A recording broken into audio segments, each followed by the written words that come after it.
Welcome to the Grafton Select Board for April 5th of 2022. I will call the meeting to order here at 7 p.m. First order of business, may I ask everyone please to stand for the Pledge of Allegiance. Pledge of allegiance to the flag of the United States of America and to the republic for which it stands, one nation, under God, indivisible, with liberty and justice for all. Thank you. Just have a few announcements the town would like me to read tonight. For everyone who is extremely interested, because I know I am, that the Millbury Street brush disposal area will be open for the season on April 9th. The hours of operation are from Saturdays from 9 a.m. to 1 p.m. and Monday through Friday from 10 a.m. to 1 p.m. Please note, weather and staffing may occasionally alter the hours of operation. Permits are required and are sold at the DPW garage located at 64 Old Westboro Road, Monday through Friday from 7:30 a.m. to 3 p.m. St. Philip's Church on 12 West Street will sponsor an electronics recycling event on Saturday, April 23rd, 2022 from 9 a.m. to 2 p.m. All towns are welcome, rain or shine, cash preferred, checks over 30 accepted. Visit the Board of Health website for additional information on details. And that is all I have for announcements. Do we have anyone from the public who would like to make a public comment before we get into our agenda tonight? Mr. Gallagher.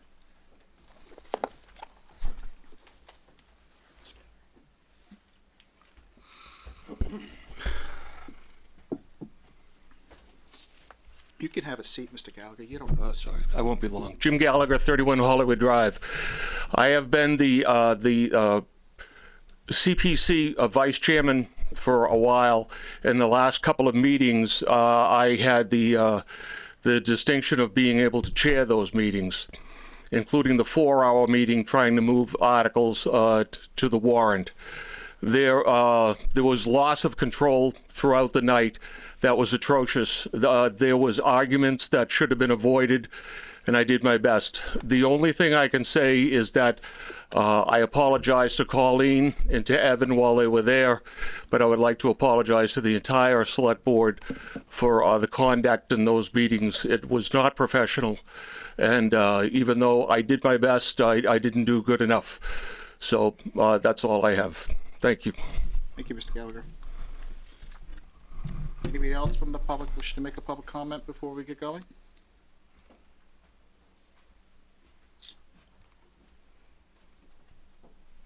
Just let me check one thing here. Okay, we move forward. So first up here, we have a public hearing for liquor license transfer for the Grafton Flea Market. I would ask the clerk to please read back the legal notice for the hearing. Notice is hereby given under Chapter 138 of General Laws as amended that an application has been made by Dong Kim Do, Grafton Flea Market Corp. For the transfer of the wine and malt beverage license, currently in the name of Michael G. Peters, DBA Grafton Flea Market. Premise to be licensed is located at 296 Upton Street, Grafton, Mass. The premises consists of an outdoor patio 16 foot by 88 foot adjacent to the existing restaurant, with storage of portable beverage cart and inventory within restaurant. Patio to be enclosed with a 4-foot picket fence. Upon this application, the Grafton Select Board will hold a public hearing on April 5th, 2022 in Conference Room A of the Grafton Municipal Center, 30 Providence Road. Remote meeting participation will be available, and the meeting link will be posted on the April 5th, 2022 agenda. The meeting begins at 7 p.m. The purpose of this hearing is to provide an opportunity for public comment. Thank you. Do we have a motion to open the public hearing? So moved. Second. Motion made and seconded. All those in favor? Aye. All right. So with us here tonight, this is a liquor license transfer at the Grafton Flea Market. Does anybody have any questions or anyone from the public who wish to speak on this matter? Anyone from the board have any questions? All right. So this is pretty procedural. I think at this point I can entertain a motion to close the public hearing. I move that we close the public hearing for the liquor license transfer for the Grafton Flea Market. Second. Motion made and second. Any discussion on closing the public hearing? Hearing none. All those in favor? Aye. All those opposed? Declare the motion carried unanimous. Okay, so tonight in front of us, we have an application. Before we take a motion here, does anyone have any questions from the board? Just that the applicant's aware of the parameters of where it needs to be set up, and it's all very clear, and nobody has any questions on that, right? I believe so. I know the applicants are here tonight. So understanding that the transfer of license is transferring the conditions in which the area of alcoholic beverages can be sold is restricted to that area that's outlined in the application and in the comment section. I believe that if you have any questions on that or anything, you just reach out to Mr. Brassard's office and they can get you any information going back any further. Any other questions? Hearing none, I can entertain a motion. I move the board vote to approve the transfer of the wine and malt beverage license in the name of Michael G. Peters, DBA Grafton Flea Market, to Dung Kim Do, Grafton Flea Market Corp. Second. Motion made and second. Any discussion on the motion? All right, hearing none. All those in favor? Aye. All those opposed? Declare the motion carried unanimous. Well, that was easy. Thank you very much for coming in tonight. Good luck. I see you've got good weather coming down the pike, so I look forward to seeing your continued success at Grafton Flea Market. Thank you very much. Thanks for coming. Thanks for coming in. Thank you. All right, next up, we have a public hearing for car dealership Class 2 license transfer for 21 Shrewsbury Street. Could I ask the clerk to please read back the legal notice? The select board will hold a public hearing on Tuesday, April 5th, 2022 to hear citizen comments on the application of Daya Montefic DBA Shams Auto Dealer to transfer the Class 2 auto license located at 21 Shrewsbury Street, North Grafton, Mass. from Mark A. Newhouse DBA Sturbridge Motors Incorporated. The meeting begins at 7 p.m. in conference room A of the Grafton Municipal Center, 30 Providence Road. Meeting participation, remote meeting participation will be available, and the meeting link will be posted on the April 5th, 2022 agenda. Interested citizens are invited to attend this public meeting. To offer any written or oral comments, written comments must be received by noon on Thursday, March 31st, 2022. Thank you. Do I have a motion to open the public hearing? So moved. Second. Motion made second. Any discussion? Open the public hearing. Hearing none. All those in favor? Aye. All those opposed? Declare the motion carried. We're open the public hearing. So tonight, we have application in front of the board for consideration. This is a public hearing. Does anyone from the public wish to speak in regards to this application and transfer of Class 2 license at this location? Would the applicants like to come up and just introduce themselves? If you would like to do that, you're more than welcome to. You can come right up here to the seats. Otherwise, we can conclude this. Hi. Come up. You can either have a seat right here or you can go to the podium. My name is Dia Al Muntafik. I open a new auto dealer for 21 Shrewsbury Street. I before I work gas station, so I like this business. Yeah, so I see this area is good for me, so I need to open auto dealer. Okay. Got it. Good luck. Thank you very you. much for coming. Thank Hope you your so business much. is Good to very meet you. successful. Thank you. You got a good location for it. A lot Yeah. of cars go by there. It's Yep. a big area. Yeah. Thank you. Nice. Thank you so much. Anyone else from the public wish to speak on this transfer of license? No one from the audience. Okay, I will entertain a motion to close the public hearing. So moved. Second. Oh, motion made a second to close the public hearing. Any discussion? Hearing none. All those in favor? Aye. All those opposed? Declare the motion carried. Any questions with regards to the Class 2 license transfer from the board before we take a motion? Hearing none, I can entertain a motion. I move the board vote to approve the transfer of the Class 2 license from Mark Newhouse DBA Sturbridge Motors to Daya Montefic DBA Shams Auto Dealer, 21 Shrewsbury Street, North Grafton. Second. Motion made and second. Any discussion on the motion? Hearing none. All those in favor? Aye. All those opposed? Declare the motion carried unanimous. Thank you very much for coming in tonight. Good luck to you. We look forward to seeing you sell some cars. Thank you. Thank you so Have a much. great night. Take care. Have a good day. All right. Moving on here tonight, we have in front of us a food truck permit for Moving Cow. Anyone from the board have any questions? So there's several dates here tonight, just for the public to understand. There's June 19th, June 23rd, July 13th, and August 14th set up. And this is for several recreation events throughout the town throughout those times. They'll be probably advertised, so for the public interested in attending these, just keep an eye out for notices. Does the board have any questions? All right, I can entertain a motion for the following dates if someone would like to read them. I move the board vote to approve a food truck permit for the Moving Cow at the following locations on the following dates. June 19th, Big Truck Day, Millbury Street School, 10 a.m. to noon. June 23rd, Movie on the Common from 6 p.m. to 9:30 p.m. July 13th to August 24th on Wednesdays, concerts on the Common from 5 p.m. to 8 p.m. And August 14th, Doggy Day Dip at Silver Lake from 4 p.m. to 6 p.m. Do I have a second? Motion made and seconded. Any discussion on the motion? Hearing none. All those in favor? Aye. All those opposed? Declare the motion carried unanimous. And if you haven't had their ice cream yet, it's really good. I'm not trying to be biased here, but it is good. Okay. Next up here, we have some appointments for select board. We have Grafton Cultural Council here tonight. We have Alan Baker. Does anyone have any questions? Alan, do you want to come up and introduce yourself? Say hello. You can have a seat, please. You don't have to stand. I can stand. Okay. Hi, I'm Alan Baker, 17 Airport Road. Appreciate you giving me the chance to be considered for this position. The arts has been pretty much the biggest part of my life for all of my life and my family's life as well. All three of my kids have been very big into the arts here in Grafton.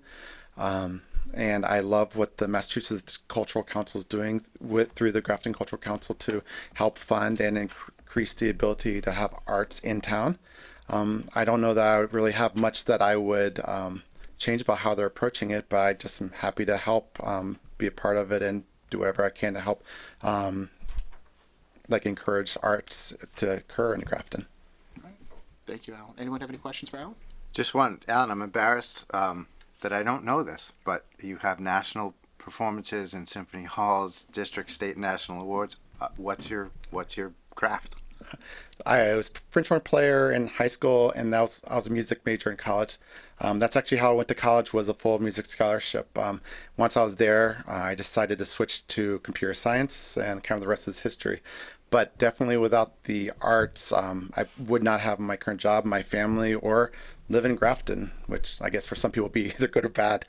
But yeah, so I had opportunity. I was able to play in the All-Star Band of America, played Rose Bowl parades, played in Indianapolis Dome, Disney World, played at Chicago Midwest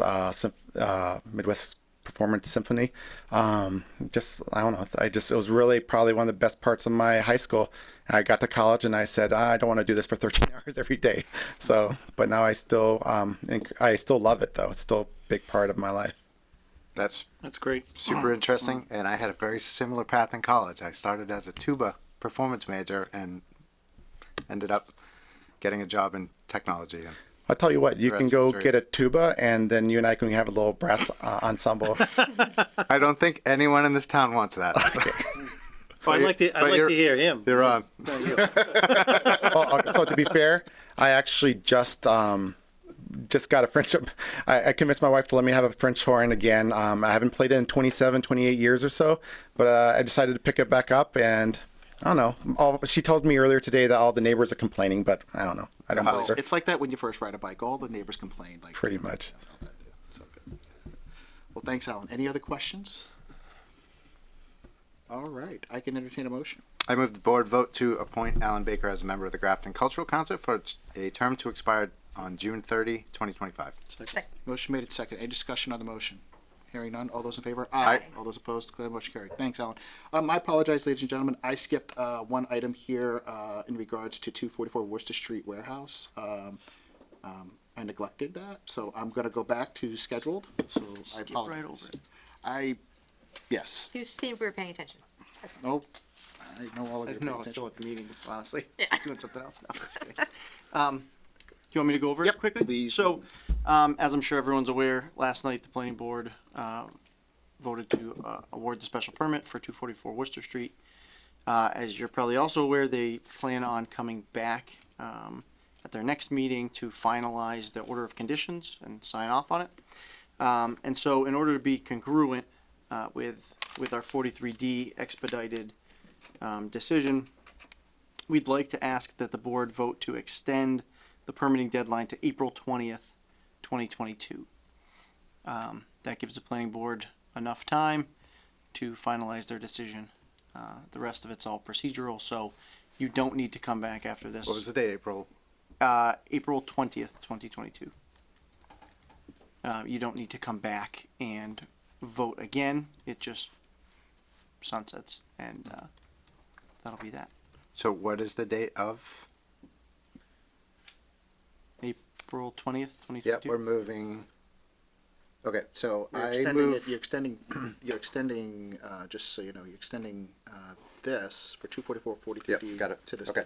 I move we vote to change the deadline for the 43D decision to April 20th, 2022. Second. Motion made and seconded. Any discussion on the motion? You need to authorize the chair to sign on behalf of the board. And authorize the chair to sign. Second. Thank you for that. Any discussion on the motion? All right, hearing none. All those in favor? Aye. All those opposed, declare motion carried unanimous. Thank you very much for that. Thank you. Now we can go back to the rest of our agenda here. Next up here, we're going back to number 3, appointment select board for emergency management. We have Robert Holmes. Is Robert here? We do not have him, no. Okay.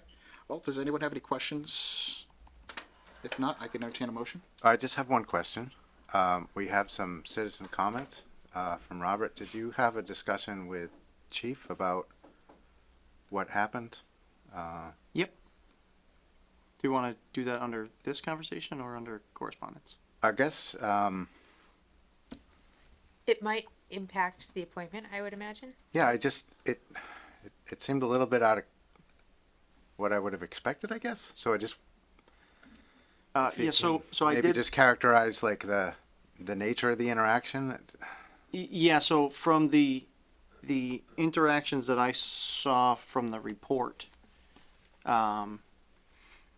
it was a little different than Mr. Holmes had presented in the letter. So what I believe happened was they were doing some overnight cable work. Cable trucks lights are flashing, police Yep. lights are flashing. Sure. Mr. Holmes came to the station to complain about the police lights flashing, to be disturbing to him at night trying to sleep. The sergeant on duty spoke with him, tried to verify some basic information. We did not run any of that information. It's just standard procedure when you're going to call somebody to come meet with a resident in the office. You say, can I tell him who's here? And that kind of stuff. It didn't seem to be outside of the pale to me as far as our normal policies. And I also don't think that we should, or that the officers should be, compromising their safety on a night detail by turning off the cruiser lights. I mean, they're doing infrastructure work per Verizon or Comcast or whatever it is that they're doing. I don't think that's worth putting any of our people in jeopardy for.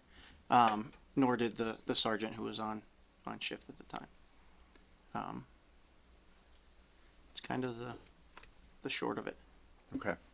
So I guess the interactions were civil and It seems as though the resident was escalated or agitated, I guess is a better word. Our officer did not feel that the interaction warranted the letter that you all received, nor did he think it warranted the reaction that he got in the lobby for something that seemed pretty standard. I mean, I guess for me, we've got support from the emergency management director, Kathy Cedarberg. So I'm a little bit concerned about this, but with her sponsorship, I guess I'm happy to move forward with the appointment. Anyone else on the board have any questions? I mirror what Matt's saying.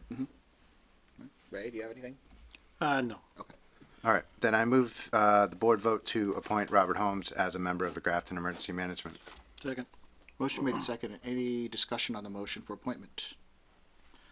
Hearing none. All those in favor? Aye. All those opposed? Declare the motion carried unanimous. Thank you.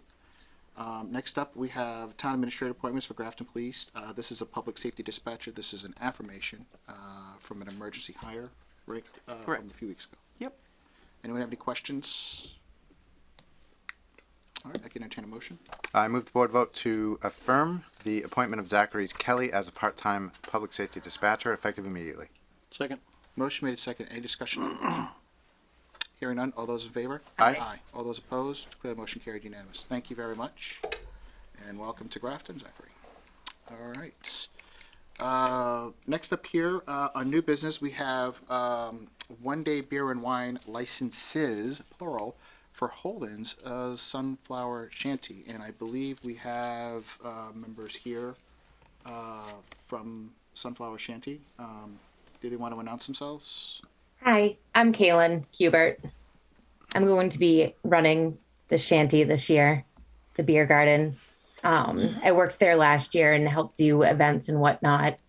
And this year I'm going to be taking the reins as long as it's approved.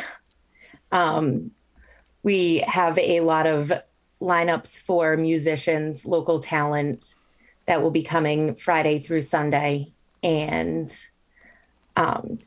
we've had a lot of great feedback from the town of Grafton and community members that have come last year, brought their families, and we're excited.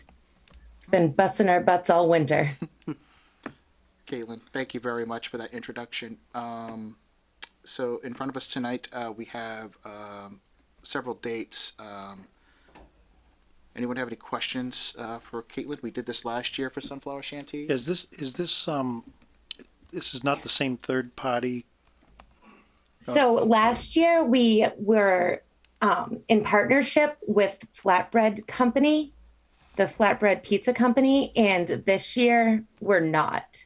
So we're running it with just us because we realized that. So this is just Holden Farms doing this, and there's Yeah, no and third we party. just got a new LLC. We got insurance that just got approved the other day for strictly the beer garden, the Sunflower Shanty, and yeah.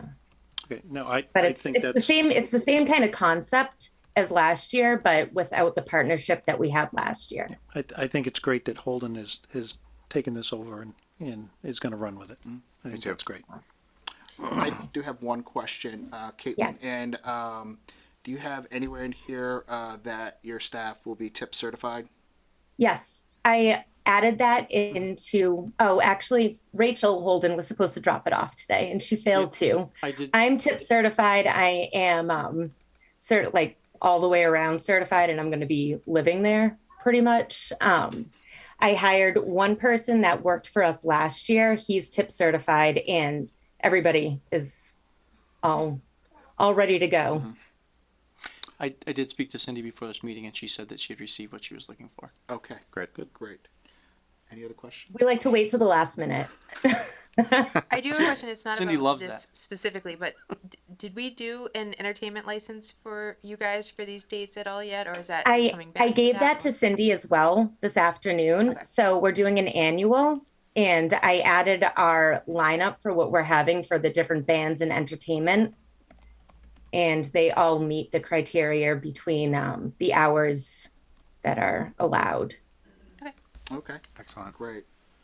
Caitlin, does anyone have any other questions with this request?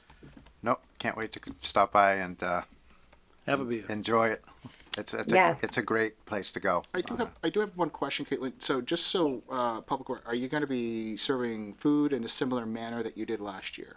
Yes. You will be. Okay. All right. Okay. Yep. Yep. We're gonna have both going. Okay. All right. Any other And questions? Oh, Cindy had mentioned that because the music and entertainment wasn't passed in earlier than today, that it would be moved to the next meeting. but it won't be an issue because we don't plan to open until Mother's Day weekend, which is May 7th. So she said that there is time.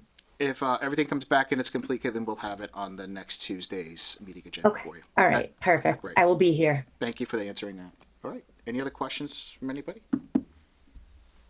All right. I can entertain a motion. I move the board vote to approve the following one-day beer and wine licenses for Holden's Sunflower Shanty, April 27th, May 4th, 7th, 8th, 11th, 14th, 15th, 18th, 21st, 22nd, 25th, 27th, 28th, 29th, and 30th, June 1, 3, 4, 5, 8, 10, 11, 12, 15, 17, 18, 19, 22, 24, and 25.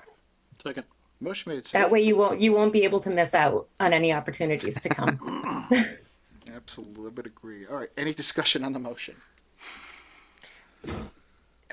Just one quick question. So Yeah. a 1-day beer and wine license. I thought last year you guys came back multiple times because there was a limit on how many we could do at one time. Is that 30. You can do 30. It's Cool. 30. Perfect. We just did it. 30 per person. Yep, And I perfectly have correct. I have strategically organized each time and I've been busy. excellent? And I see your visitor in the back corner. Oh yeah. Yeah. All right. I hate It's him. not a Zoom meeting unless someone Zoom bombs us. All right, here we go. All right, sorry, we have a motion on the table here for the dates. Any further discussion or questions on the motion at hand? Hearing none. All those in favor? Aye. All those opposed? Declare the motion carried unanimous. Caitlin, thank you very much for coming in tonight. Thank you very Good luck much. this I'm year. gonna go take care of bedtime now. We'll see you next week. Okay. May yes. Okay, great. Yes, Thank you. definitely. Have a great night. You too. You too. Just leave the meeting on. He'll go right to bed. All right. Next up here, we have a 1-day beer and wine license for the Grafton Parent Teacher Group, PTG. Does anyone have any questions? And who do we have here tonight from Grafton? Is anyone here? Oh, Jocelyn, how are you? Good, how are you? Good. Okay, we can hear you good. Thank you very much. You want to give just a little bit of some background here? And We get to have the spring fling back after taking a couple of years off due to COVID. We decided to keep it local this year. So we're going to do it at the library. If anyone doesn't know, the North Grafton PTG supports both the North Grafton Elementary School and North Street. And we provide a variety of educational and enrichment programs, as well as additional teaching tools and supplies for both schools. And the Spring Fling will take place this year on Friday, April 29th from 7 to 10 p.m. And I have planned some food from Sarah's Catering and Cooking out of Framingham. We're going to do a silent auction, a raffle, and hopefully after tonight's meeting, we'll have a beer and wine permit. So there will be a cash bar, and we'll be actually hopefully purchasing all that alcohol from locally. So keeping it all local. great. All right. My general question for you first is: do you have people who are tip certified to serve? Certified who I gave all of his insurance and his tips card to Cindy. Okay. Yep, I see that. Thank you. And my other question for you, and this is sort of related to Colleen's question for the Sunflower Shanty earlier. Do you plan on having any live entertainment there? I'm sorry. And We I didn't hear wasn't, that first part. and I wasn't sure if I needed to fill something out for that. That was yes. Okay. Do they need to fill something out for the library? I'm sorry. Entertainment license. For They're going to have a PTG event at the Grafton. right. Public Library. And you have a band. No, just one single acoustic person singing that's going to be inside. Yeah, I still think you need a. What's the date of the event? April 29th. We Thank got a you. French horn guy. We could hook you So up, too. I was gonna say Matt plays the tuba. Why don't I knew do that this? was I coming believe back you up. would need a entertainment license, a 1-day. I'll have Cindy reach back out to you tomorrow, and we can clear that up and make sure we're all on the same page. Someone else, I may not have needed it because it's inside, so I wasn't 100% That's okay. That's sure, why we're here. so. We're here to help you get what you need. Make sure everyone's on the up and up. And more importantly, if you're looking to earn money, you might want to have Matt try out his tuba first before he performs. If your idea is to raise money. Stop it. Okay. All right. Any other questions or comments? I can entertain a motion. I move the board vote to approve the one-day beer and wine license for the Grafton Parent Teachers Group, Spring Fling, to be held on April 29th, 2022. Second. Motion made and seconded. Any discussion on the motion? Hearing none. All those in favor? Aye. All those opposed? Clear motion carried now. Thanks, Jocelyn, for coming in. Good luck. Can't wait to see you all there. I know, you too. Spread the word. I've heard people have been talking about it, so we're excited. And then if I have to come back next week, you may see me next week for the entertainment one. Perfect. Thank Sounds you good. very much. Have a great night. You too. All right. Next up here, so if you recall back a few months back, we had Colonel Booth in here talk about Hayes Cannabis, and we asked the town administrator to work with the owner of Hayes Cannabis to come up with a community host agreement. We're here tonight looking at that and just codifying that agreement tonight here at this meeting. Does anyone have any questions on the agreement that we have in front of us tonight? Just one, and that is, I believe there was at least one community meeting held. Yep. Was there any concerns or input or? Not that I'm aware. I'm Did pretty sure it anyone was. show up? No, I'm pretty sure it was just him. My Okay. memory serves me correctly. Then he's having a second one. Yep. Yeah. But I don't anticipate. I've heard nothing, Okay. and no one came to the first one, so I don't think there's any major concerns. Got it. Any other questions or comments from the board? All right, I can entertain a motion. I move the board vote to approve assigning signature authority to the town administrator for the signing of the Hayes Cannabis Host Agreement. Second. Motion made and seconded. Any discussion on the motion? Hearing none. All those in favor? Aye. All those opposed? Declare motion carried unanimous. I'm sorry, wait, did you vote yes on that? I did. Oh, sorry, thank you. Declare that motion carried unanimous. Thank you. All right, next up, we have option here to refinance a condominium with affordable housing unit deed restriction. Anyone have any questions on this? This is pretty straightforward, just something we have to do as select board. All right, not hearing, any questions? Nope. All right, I entertain a motion. I move the board vote to authorize the town administrator to send a letter of support for the refinancing of the affordable housing unit located at 4 DeRozier's Landing, South Grafton, Mass. Second. Motion made and seconded. Any discussion on the motion? Hearing none. All those in favor? Aye. Aye. All those opposed? Declare motion carried unanimous. Thank you.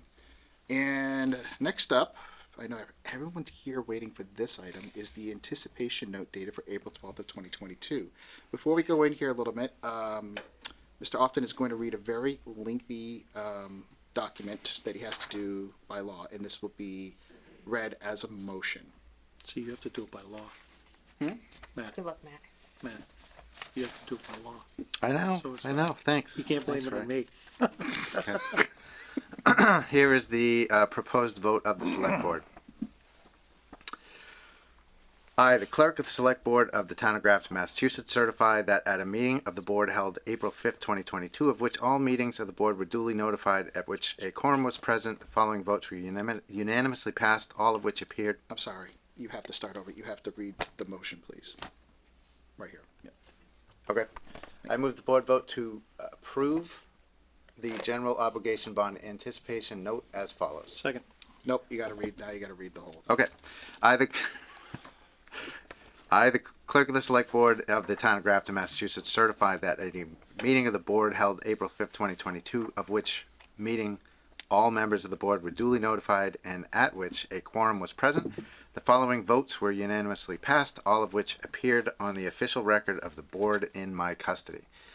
Voted to approve the sale of $4,215,000 general obligation bond anticipation notes, in quotes, the notes, of the town dated April 12th, 2022 and payable April 12th, 2023 at par and accrued interest, if any, plus the premiums indicated as follows. Bond number 1 is in the denomination of $2 million, an interest rate of 1.78%, a premium of $12,600, and the purchaser is Hometown Bank. Bond number 2, its denomination is $2,215,000. The interest rate is 2.75%, a premium of $17,742.15, and the purchaser of that bond is Piper Sandler and Company. Further voted that in connection with the marketing and sale of the notes, the preparation and distribution of the notice of sale and preliminary official statement dated March 23rd, 2022, and the final official statement dated March 30th, 2022, in such form as may be approved by the town treasurer, be and hereby are ratified, confirmed, approved, and adopted. Further voted that the town treasurer and the select board be and hereby are authorized to execute and deliver a significant events disclosure undertaking in compliance with SEC Rule 15, Chapter 2-12 in such form as may be approved by bond counsel to the town, which undertaking shall be incorporated by reference in the notes for the benefit of the holders of the notes from time to time.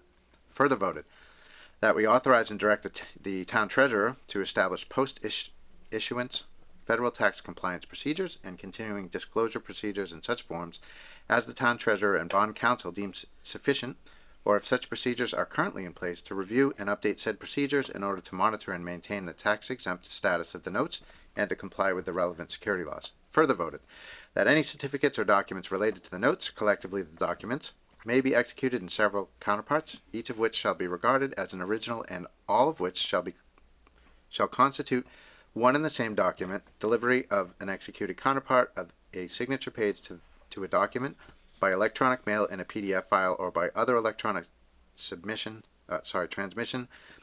shall be effective as delivery of a manually executed counterpart signature page to such document, and electronic signatures on any of the documents shall be deemed original signatures for the purposes of the documents, and all matters relating thereto having the same legal effect as original signatures. Further voted that each member of the select board, the town clerk, and the town treasurer be and hereby are authorized to take any and all such actions and execute and deliver such certificates, receipts, or other documents as may be determined by them, or any of them to be necessary or convenient to carry into effect the provisions of the foregoing votes. I further certify that the agenda for the meeting, a copy of which is attached hereto, was posted on the bulletin board of the town at least 24 hours before the meeting in compliance with Article 7, Section 5B of the town charter. I further certify that the votes were taken at a meeting open to the public and that no vote was taken by secret ballot, that a notice stating the place, date, time, and agenda for the meeting, which agenda included in the adoption of the above votes, was filed with the town clerk, and a copy thereof posted in a manner conspicuously visible to the public at all hours in or on the municipal building, that the office of the town clerk is located, or if applicable, in accordance with an alternative method of notice prescribed or approved by the Attorney General as set forth in 940 CMR 20.032B, at least 48 hours, not including Saturdays, Sundays, and legal holidays prior to the time of the meeting, and remained so posted at the time of the meeting that no deliberations or decision in connection with the sale of the notes were taken in executive session, all in accordance with General Law, Chapter 30A, subsection 18-25, as amended. Thank you very much. I've done that before, and trust me, they're going to want something to drink now. Do I have a second? Second. Motion made and seconded. Any discussion on the motion? Pretty thorough. All right, hearing none. All those in favor? Aye. All those opposed? Declare motion carried unanimous. He needs to sign that document. All right, and it's in here? Yes, it should be. Okay, great. Okay. All right, next up, select board reports. Anyone have anything new to update us on? I went to the legislative breakfast held by Quarter 495 Route 9 last week, where there were several state elected officials there answering a lot of pretty interesting questions, and it was really informative, and I had a good time. Excellent. All right. Any other select board member reports? Yeah, just one quickly. On Saturday, Evan and I just had a quick breakfast for an hour or so with Representative Meridian and Jim McGovern. I don't know, it was mostly a meeting kind of about infrastructure.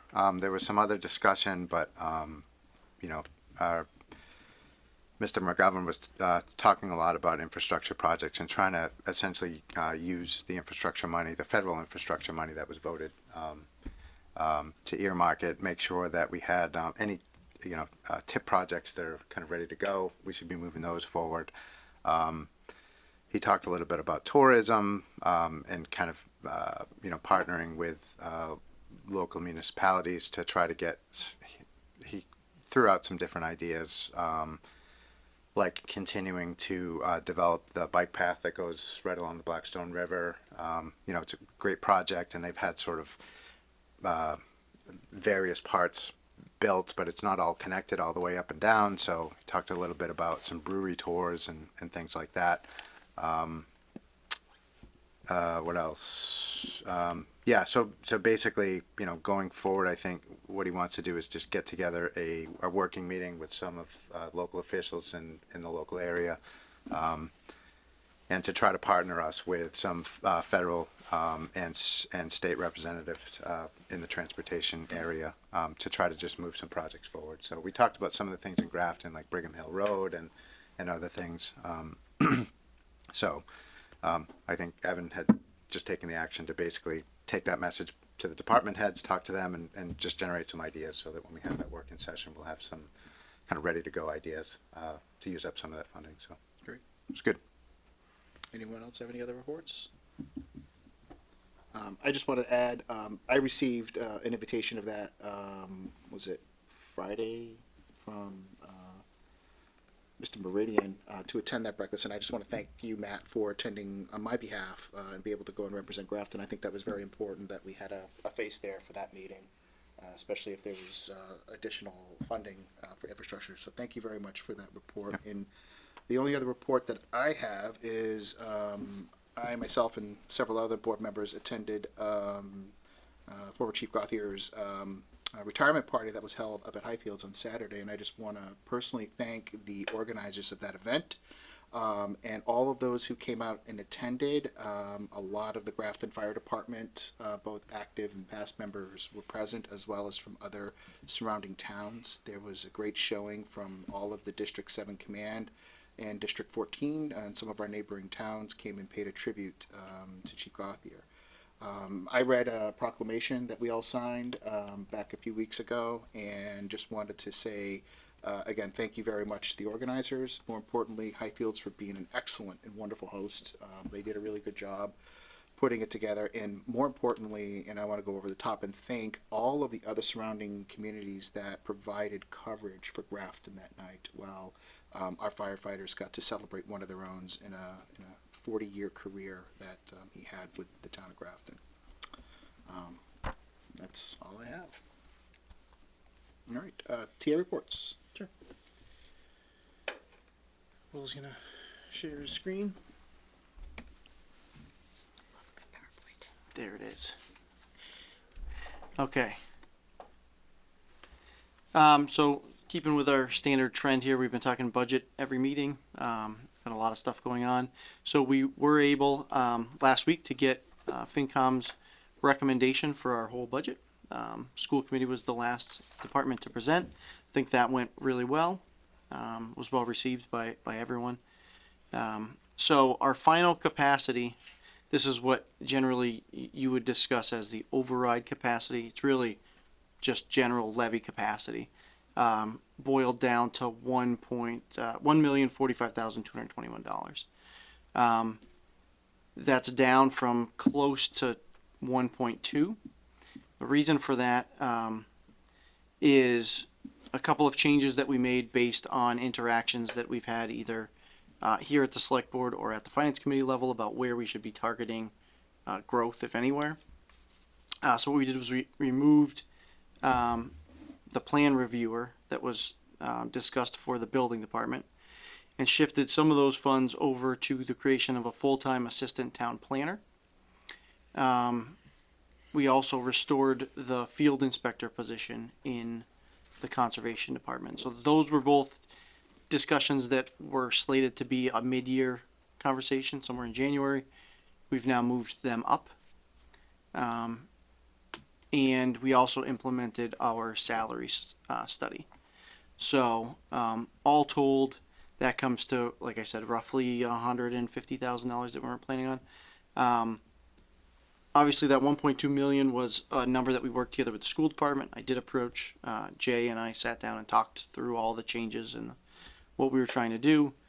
He didn't have any concerns on his end, and we do think that that $1,045,000 is probably considerably low, and that all of our other revenue projections are going to bump that up. So I won't speculate to what number, but I think it's going to be a healthy bump. So we were at 1.2. The original budget goal was $1 million, so we still outpaced our original budget goal. Yeah. We're just not as good as we were before these Okay. changes. I mean, I think obviously the assistant town planner and field inspector, given the amount of growth that we're seeing, makes perfect sense. We're also going to be doing some internal restructuring that I think will help with the additional work that the plan reviewer would have been taking on. So, just as far as efficiencies and restructuring people's time. So I think we can make it all work. And I think that the finance committee was really happy with our ability to work with them and take constructive feedback and make some changes. Didn't we discuss the assistant town planner to be involved in economic development? Yep. So we've discussed some of that. We are working on the updated job description now, but they'll be able to take some of that economic development stuff off of Chris's plate when he's working with John Allen, and also bolster what John Allen is doing. So Okay.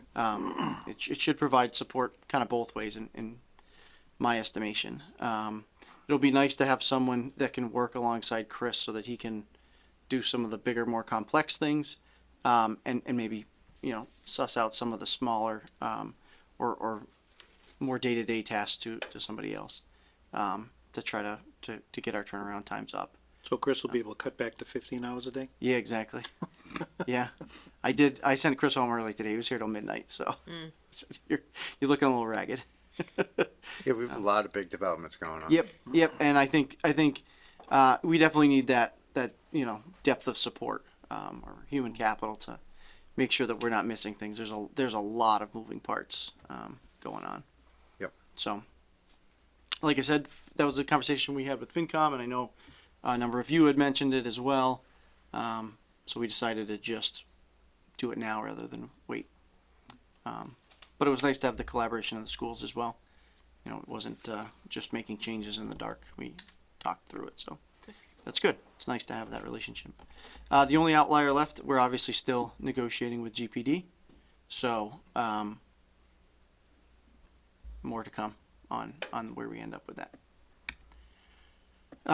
Just a short update from the fire department. They continue to work on all the things that we've been talking to them weekly about their SOPs and all the things they're doing. So obviously Peter mentioned the retirement party. I was gonna go that same route, so I'll just skip over that. I think that was a very, very nice event, and I think they did a wonderful job. Nice to see a lot of Grafton PD there as well, and a lot of people that I knew vaguely from somewhere, but hadn't seen either without a mask or met them in a group of 30. So it was interesting to try to keep up. And more than one person called me Mike, which was interesting. So I don't know where that's coming from. It's a new one for me, but It's a good one, Fred. yeah, I don't know. yeah, no. My wife was like, "Did they just call you Mike?" I'm like, "Yeah." She's like, "You didn't correct him." I'm like, "Yeah, it's fine, it's fine." I don't- When called you marry worse. Mike, it's Yep. me. That, and I met so many people. She's like, "How do you know who they work for?" I'm like, "Well, he's got a mustache. He's a fireman." She's like, "Who's that guy?" And I'm like, "I think he's a cop. He's got no mustache." That's all I got. That's all I got. No, it was nice. It was nice to finally meet a lot of people that I've emailed with or talked to on the phone. So that was nice for me. Make it all about me, obviously. And then I just briefly search committee update. So we have narrowed. We have a list of 6 candidates. We start interviews tomorrow night and we finish them up on Saturday. We will then move the finalists over to the assessment center. That is happening on April 27th. And then they should be before, the final candidates should be before you folks. That first week of May, I think we're targeting May 4th. Yes. Oh, okay. Real quick, if I may add, that'll be a 6 p.m. meeting like we Okay. did before. It's good progress.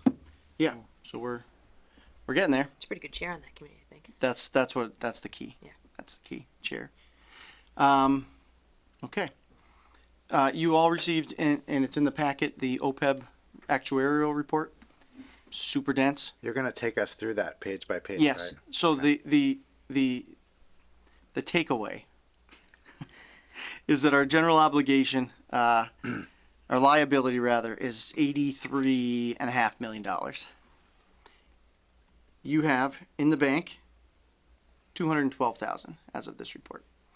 This report's actually behind because they take it from fiscal 21. We have added over 100,000 into that since I've been here, which is quite literally nothing comparatively.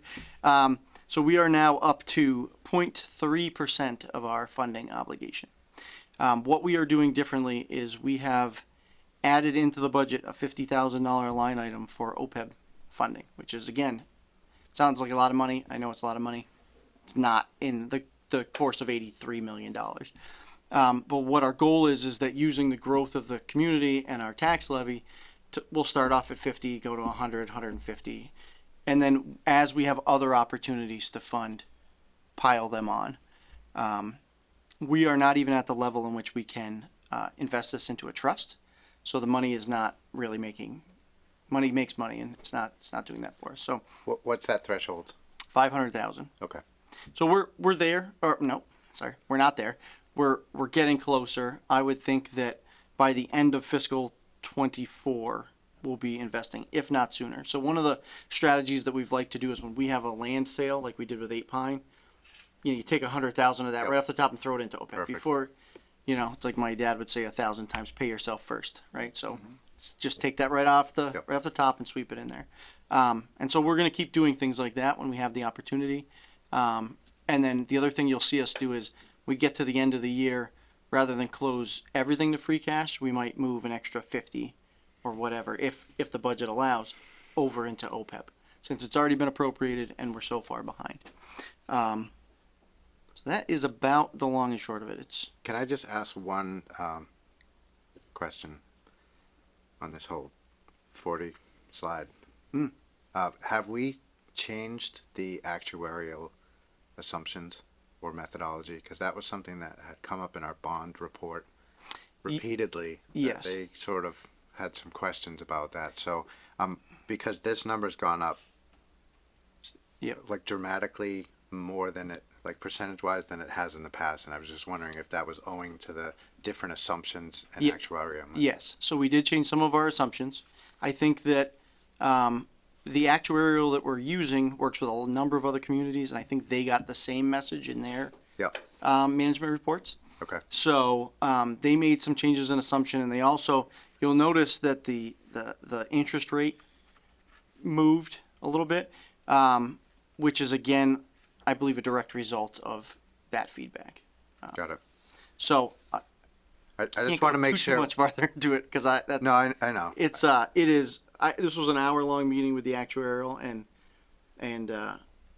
it's a lot of information. This Absolutely. I just want to make sure that we're ticking off, Yes. like one by one, all the things that are in our bond So- report as I holding us up from an improved bond rating. Yes, I believe that we took the steps necessary. If we're 100% there, I'm not entirely sure yet.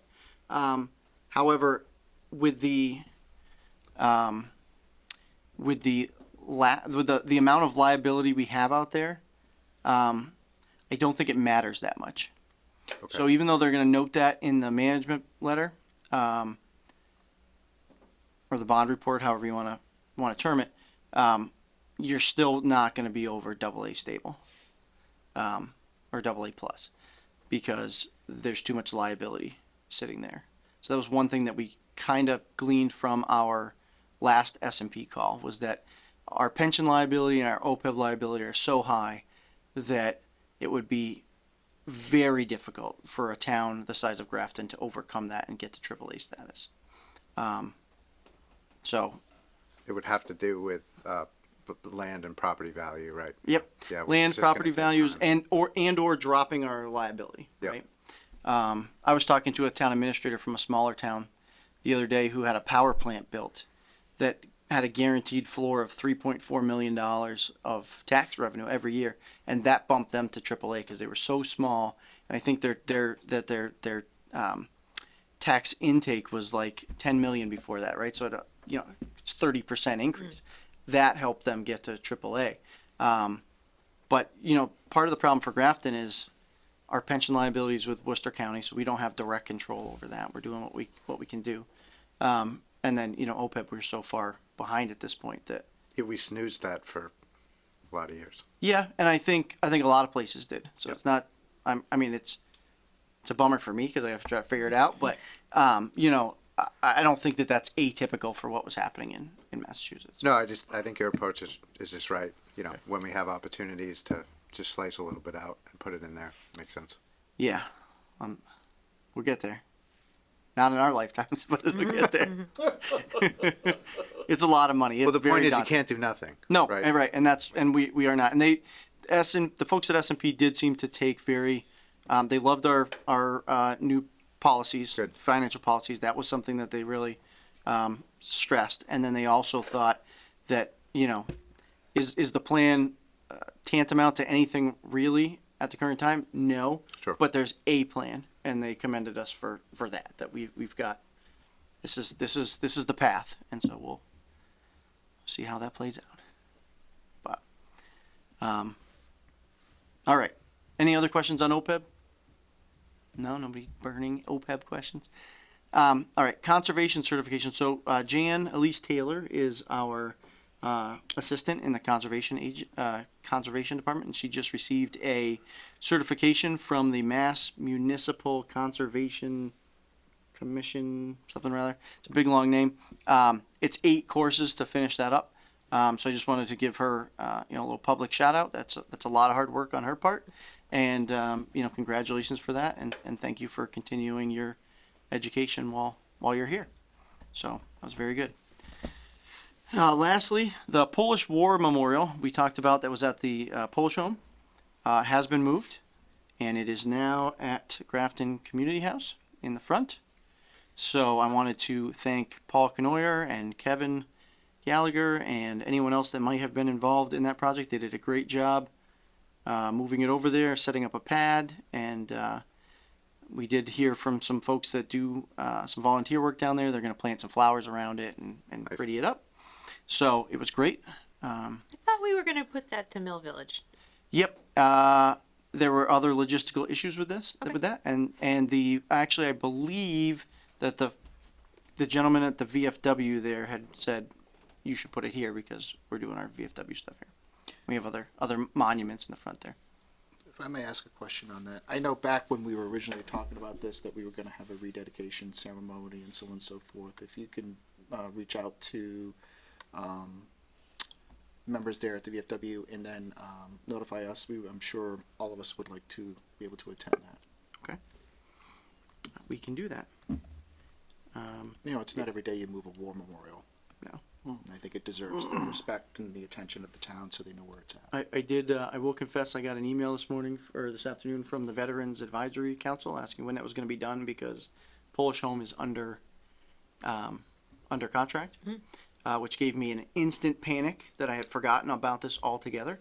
So I emailed Paul frantically asking for help, and he did it 2 weeks ago because I had asked him a month ago, and I had totally forgotten that I had done that. But I really do enjoy working with people like Paul and Kevin that you ask them to do something and they just get it done. And I don't have to go there and supervise it. I don't have to look at it. It's really wonderful to have people like that. And I'm very grateful for that. I think that is it for my update. That's it. All right. Any questions for Evan? All right. We are moving on to correspondence. Does any board member have any questions? I know we spoke about one regarding an appointment earlier, but does anyone have any questions?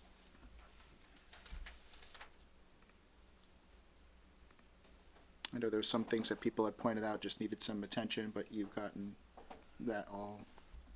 Just one, and that is the Feedback Earth Yep. odor issue. Is there any update on that? So we are continuing to work with DEP. That's Yeah. their jurisdiction over that. And I know Julie Van Arsden's been in pretty consistent contact with them, trying to get that straightened out. Okay. I don't have specific information for you, whether they're thinking it's one part of the plant versus the other, but I can certainly have a more detailed conversation with Julie and then come back to the board for the 12th. Okay. If that's something the board would like to see. Yeah, I just want to make sure that there's been, There- consistent yeah. communication and, Yeah. there's not much that Grafton can Right. do about it, but, Yep, Julie has been, in my opinion, a great partner for both the town and for DEP. She's very responsive and has spent a lot of time up there and in that area. So when we get a complaint, it goes over to Julie, and she'll self-dispatch to the neighborhood or the area, and kind of figure out what she's smelling. I guess is, and the other great thing about people reporting it or Julie capturing it is that we then know what days the odor was poor, that we can then forward that on to DEP. That would say, what were you doing on such a day, or what were the settings of the neutralizers on that day, and try to clear some of that up. Any other questions? Evan, I do have one, and it's come up here, and I wanted to bring it up here instead of when we talked about 244 Worcester Street, and that is, in watching some of the planning board meetings and listening to the residents in the area, there was some discussion that the select board can restrict access on certain town-owned roads, and I would like to really look into that in the near future here, so we can start having that discussion. But what are the other things? We can also restrict Jake breaks. I was going to get to that. Jake breaking. I can't, again, I live a little bit away from 140, but being outside of the common on the other side of Sibley Street, I could hear those tractor trailers every single night Jake breaking on the downhill slope of 140. And I can only imagine that if you're right next to it, I know Anne Marie's nodding right, she hears the same thing I do. But if you're right next to that, that is just the loudest thing you've ever heard. It just wakes you up from a dead sleep. Now I understand doing it for, safety reasons if their brakes fail, I get that. But this is consistent. And I really think we should take a really good hard look at that and really address some of the residents' concerns, especially around 244 Worcester Street, and whatever we can do as a board, I feel, we should put some structure together in some meetings and get that ball rolling. Yeah, there are some roads that need to be closed to truck traffic. Yep. In that area and also not in that area. Right. In Jake breaks, that's comes under our purview, and so does closing the road to truck traffic. Yeah. So as far as for follow up, what would the board like to see is the next step? Would you like us to start identifying routes? Do you want us to talk with council about the authority of the board? Both of those things. Where do you want us to start so we know what we come back with? Committee too. Do we want input? There from them? is, yeah, Yeah, but traffic safety. but I do think it's important for this board to hear from council about what is our authority and what our roles are, and just how far that goes. Because I'm sure we can't restrict traffic on any road for all roads. So I think Right. there might be some limitations there. Yep. But it'd be good for us to have that information. Yep. What was your? What you brought up? Yeah, to maybe reach out to the traffic and safety committee and see if they can give us an opinion or a recommendation as well, just so we can have as much collaboration on it as possible. Maybe a joint meeting with them in Yeah. the future to discuss I that. think that's coming up next week, right? At least an update from them, so we can kind of invite them when they're here. Oh, traffic Well, safety? let's see if this goes into appeal. Chief Crapo's going to be here. Okay. And I think there's three things he's slated to discuss, right? It's his contract, the traffic safety. Yep. Their updated meeting, and then one other thing. Can we just reach out on those two issues then? And Yep, I Yeah. made a note. awesome. So we're gonna find out what our select board authority is on the routes and Jake breaks, and we will also follow up with Chief Crapo about a joint meeting with the traffic safety committee. And I guess the other thing might be that, if we've got to go to town meeting for something, we still have the warrant open, so it might be an opportunity to get something on there right away. Do we want to put a placeholder on the warrant for now? I mean, this thing might go to appeal. If it goes to appeal, then it's gonna be 2 years down the road. But So- if we're talking about restricting truck, and, I mean, this We is, can do that now That's what I was without, thinking. without the project, I yes. agree. Because there, like I said, there are a couple other roads that need to have Right. truck restrictions on So why don't we, if I can suggest, why don't we leave it with, let's find out select board authority. And should town council recommend something that needs to go to town meeting, William and I can put a placeholder on to just get something on the Yeah. warrant. Perfect. I don't know of anything that needs to go before town meeting, with traffic, particularly, but it. Yeah. I think it would just be good to know, yeah. Yep, exactly. Good. Yep. And we don't The other- close it. The other thing, and I talked to Evan about this the other day, is that, currently, trucks that come off the Mass Pike, they have a GPS in their vehicle, and the owner of the truck programs a GPS, so it's not, like Garmin or anything like that. The shortest way to Route 20 with a GPS system off of the Mass Pike is to come through Grafton, down Bridge Street, out 140, and out to Route 20. So there is, we can contact a government agency that can restrict that and make the trucks go to Route 20, which is a quarter of a mile or half a mile down the road to the left of the Mass Pike, and get on Route 20 there. Bridge Street in North Main is just brutal with trucks, and all of those trucks, well, I can't say all of them, but 95% of those trucks are going to 140 to Route 20. And it's just because their GPS is telling them to go that way. So, I did task William with looking into how to navigate that, both from a kind of the whether it's DOT or what it is, the state agency that'll help us do that, but then also how to go into each different app and change the route in there. So I know we've done this before here in Grafton. I know Bruce Street, trucks were making a left up to South Street and then making the right on the 140, try to cut through that whole intersection down Yep. there at the bottom of the hill. So I'd be interested to see, Yeah. some movement on this sooner rather than later. Okay. That's all I have for correspondence. Okay. Anything else? Sorry. All right, so just for everyone's sake, I know some people are here or watching online. I just want to let everyone know that the next couple of discussion items are just with us alone here. I'm not going to be entertaining any public input or feedback at this time, just so everyone is fully aware. So next up on our meeting is discussion in regards to Community Preservation Commission meetings and board expectations of appointees. First up here was just a request to put on our agenda was to essentially discuss really the past 3 or so meetings from the CPC, and I put the dates here for people to reference. So I'm going to usually, when someone makes a request, I'm going to have them open up the conversation and start the discussion. And I want to hand this over to Matt. Sure. So I asked to put this on because essentially I've watched the past few meetings, and we had several CPC members come to our meeting in our last meeting, and what I observed wasn't what I thought really met my expectations in terms of appointees that we're appointing to CPC. So I thought it would be good to just have an open discussion about what we've observed in those meetings, potentially document or communicate to our appointees what our expectations are during open session, how they're handling applicants and requests for CPC funding. There was obviously a concern about open meeting law and how that was dealt with.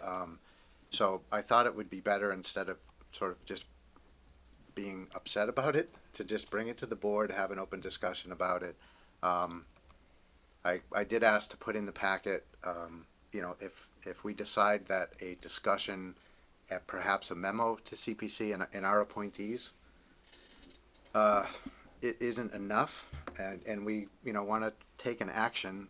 I did ask to put in the packet the section of the charter that outlines what our options are, essentially, to either suspend or remove members, you know, if that's the direction that we want to go in. So, yeah, that's why I asked to put this on the agenda, to just have that discussion. Rita? Yeah, You know, excuse me. We tried to, or we put on about putting affordable housing trust person on CPC. You know, whether it was the communication or what happened, or you know, I really don't know what happened. And to be honest with you, at this point, I don't care. CPC doesn't want an affordable housing person on this committee. And, you know, going through these meetings and looking at these meetings, and it just, at times, extremely unprofessional.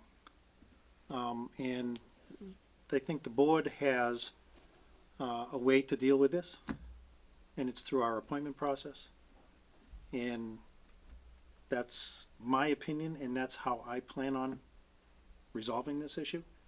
Because sometimes, and the way people have been treated, and this is my opinion again, the way I see these meetings and people have been treated going before CPC, I don't like it. I think that CPC has specific rules for funding projects, and any project that goes before them that meets those specific rules should be funded. It should not be, you shouldn't be ridiculed or you know, or anything like that to have it happen. And I'll be honest with you, I've had this personally, okay? So I'm really done talking about CPC. I'm gonna deal with it, and again, as one member of this board, I'm gonna deal with it through the appointment process. And there's, people want to get on CPC. It's a great committee. They do great things. They have money. They have taxpayer money. And if you meet the requirements, you can get it. And that's how we should be working on this whole thing. I'm done talking about CPC. So I'll build off that a little bit. I agree that it's been unprofessional, and I don't think everybody gets treated the same way when they bring projects forward. I think it has, you know, and it's just apparent when you watch the meetings. But I don't think the only option is through the appointment process. I think that does a disservice to Grafton and residents who might want to bring projects forward, because we're leaving a broken process in place and saying, well, we'll just get to it when we get to it, when there are other levers that we can pull to ensure that people are getting a fair shake when they go. You know what I mean? And I don't want to see CPA get tarnished where people finally say, why are we paying more in our taxes? Why don't we just abolish this? Why don't we get rid of it? Because it is a good program. And leaving a broken system in place really could put the whole thing in jeopardy. And I would, you know, at least like to explore the option of how can we make this a healthier committee again. go ahead. Yeah, so I would agree with what you said, Colleen. My concern in not doing anything, I guess, and just waiting for appointments, Ray, is, you know, I don't think that is going to kind of demonstrate the kind of leadership that we should be, you know, that we should be showing the public, because we've recognized that applicants aren't treated professionally and as, you know, in a collegial manner. They're not treated the same. I have some concerns about the sort of perspective that CPC has in terms of what they fund. You know, specifically talking about concerns about it, you know, was mentioned in the last meeting by one of their members. Well, now we're going to just have department heads coming, you know, trying to fund things that qualify for CPA. That's what I want. Right. You know, so I just feel like, you know, maybe we have an opportunity to just, for the people that we appoint, send them a very strong message of the things that we're just not happy with, to signal to them that we expect different behavior. We expect when people show up to their meetings to be treated with the utmost respect, that they're, that CPC should be working with applicants to get their, projects funded, as opposed to what I've observed is, at least with a couple of applicants, it's like this sort of gauntlet you have to get through, and you have to kind of almost prove that your project is something that not only could be funded, but it's something that is in alignment with some subjective criteria that CPC have, that if it could potentially be funded some other way, that we definitely don't want to be funding it with CPA.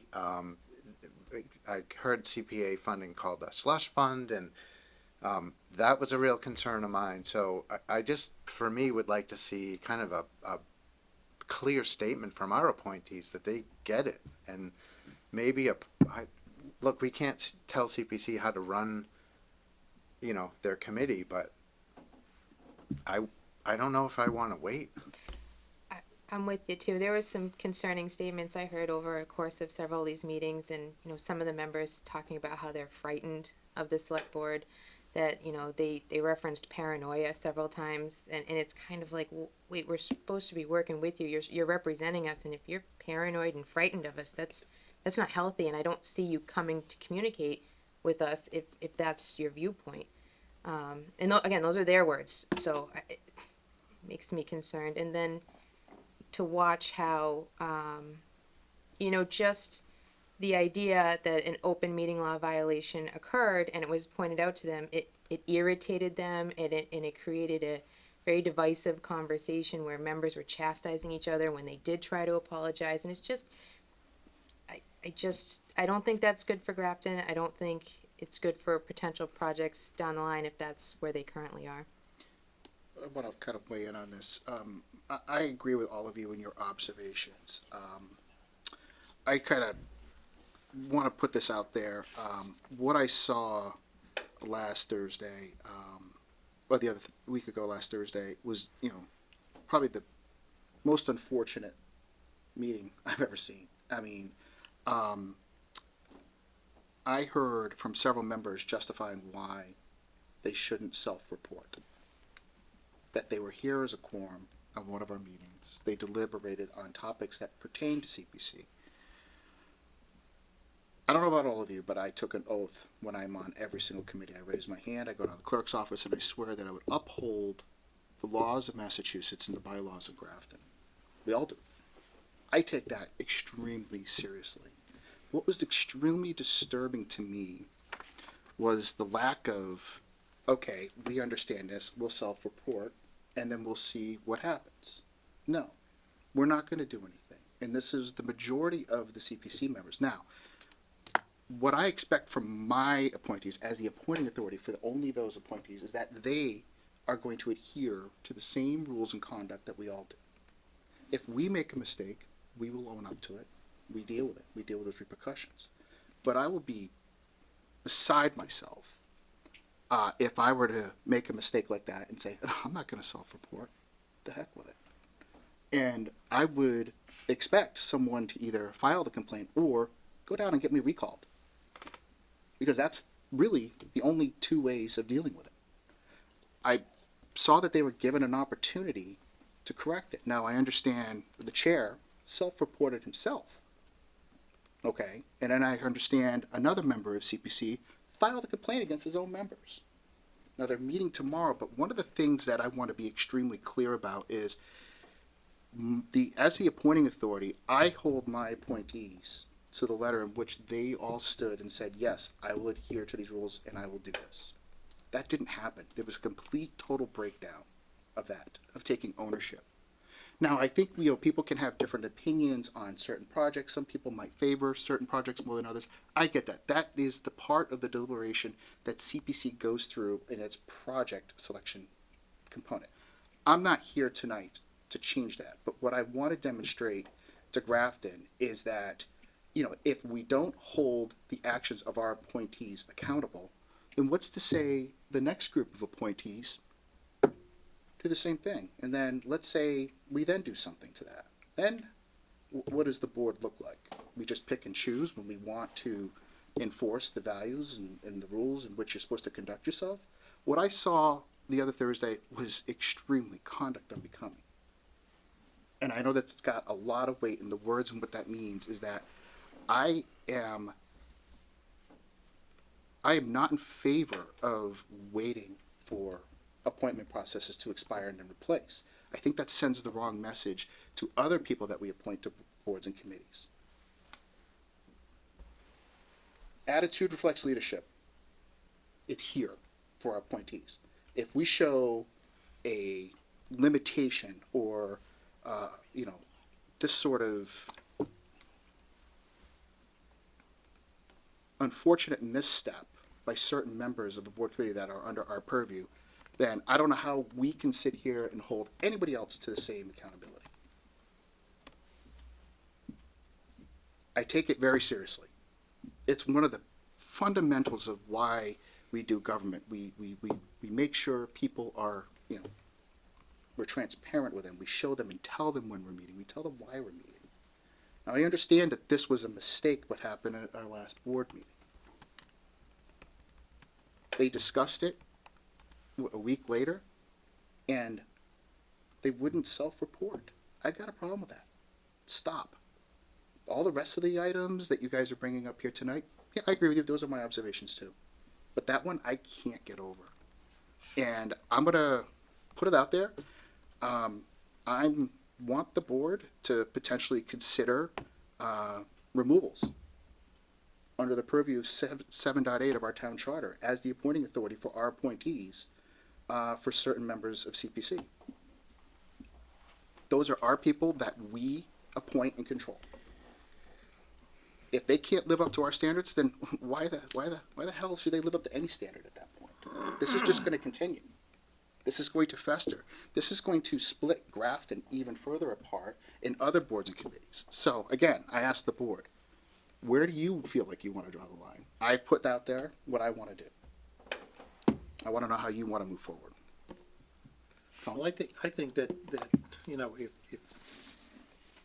you're going to go down the removal road, that's a long, hard road to travel down.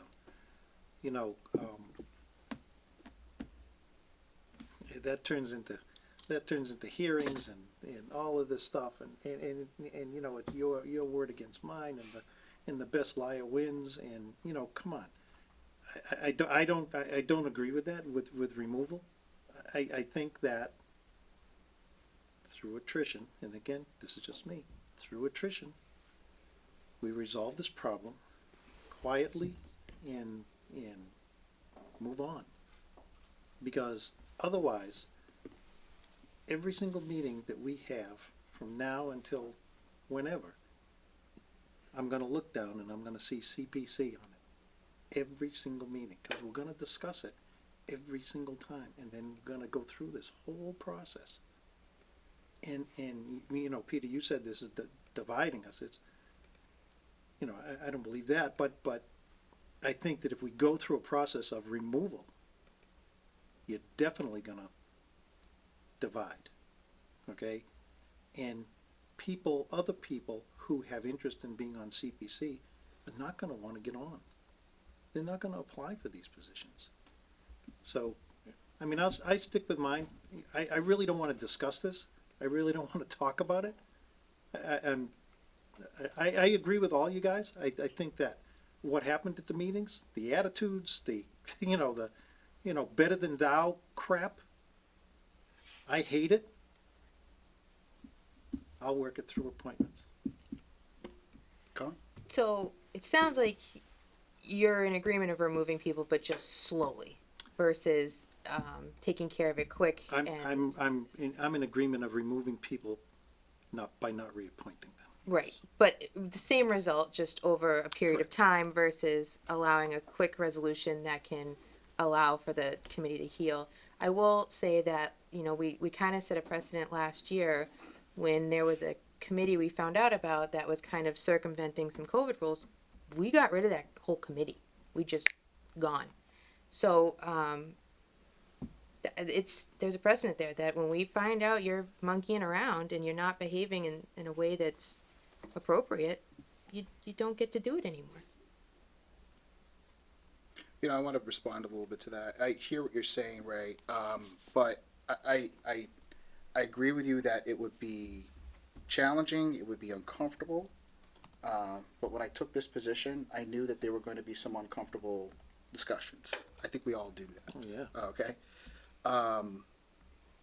But I also believe in if there is a problem and waiting to resolve it over time through attrition versus sometimes it's better to rip the Band-Aid off quickly than do it over time and slowly.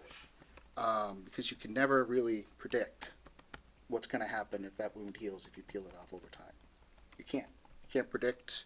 I mean, right now, what I'm hearing is a majority of us are not happy with the developments. So, you know, I hold people accountable, and I hold them accountable maybe a little bit more stringent than you, which is fine. I mean, you and I don't have to agree with one another in our process, but I think we are in agreement that some members just need to be removed over time or gone. I mean, those are really our only two options if we want to make changes in regards to our appointees.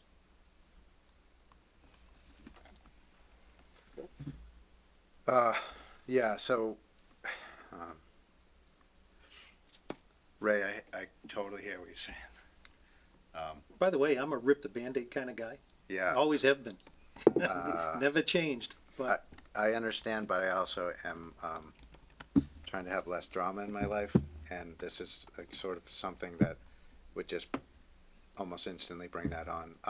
I am keen to put this in bed one way or another, and I do think at a very minimum we've got to express what our expectations are for our appointees, and so we could bring them in and have a discussion about it, and if they just blatantly disagree and want to be argumentative and whatever, we can move forward with removals, and I would be fine with that. But I do think one of the things that I've learned on the board in my short time here is that there have been some circumstances where I felt like I moved a little too quick, and this is one of those that I am very careful to not move quick on. You mentioned one of the committee dissolutions that we did. That was one that I felt like it might have benefited one additional discussion to try to manage some of the activities, for example, that they were managing in a more graceful way.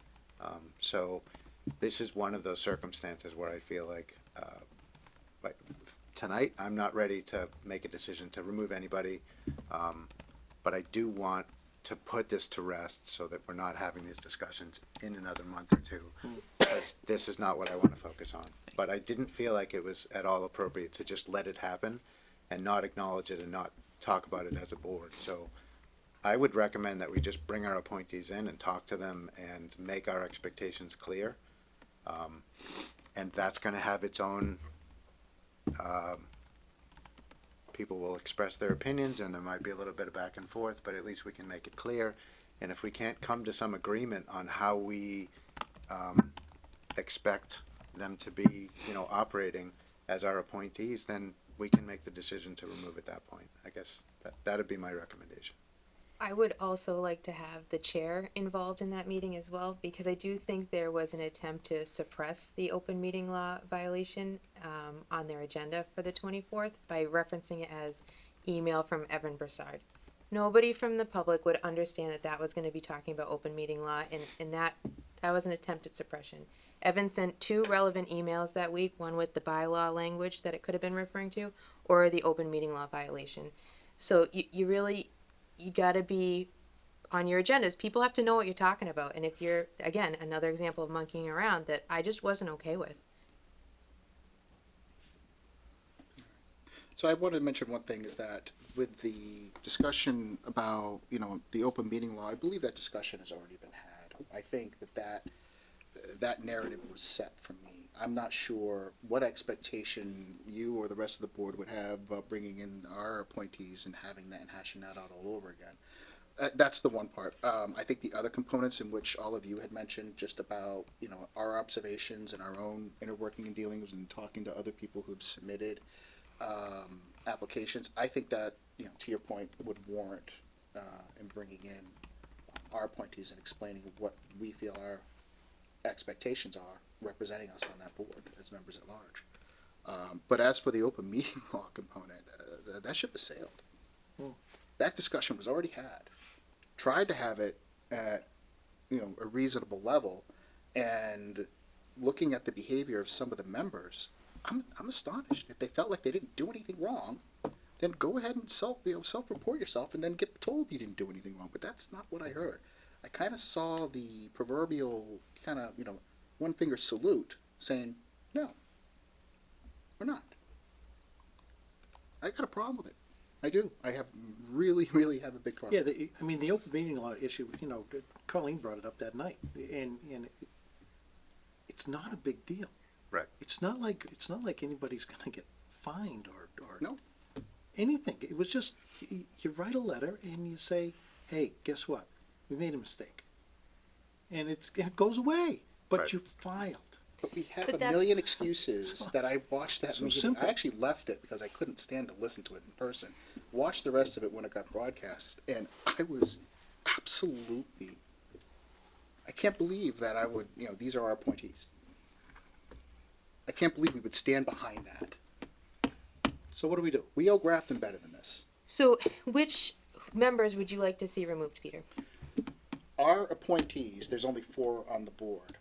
From the discussion from that night, and only for the purposes of the open meeting law discussion, it would be Brooke Paget, Paul Scarlett, and Ken Holberg.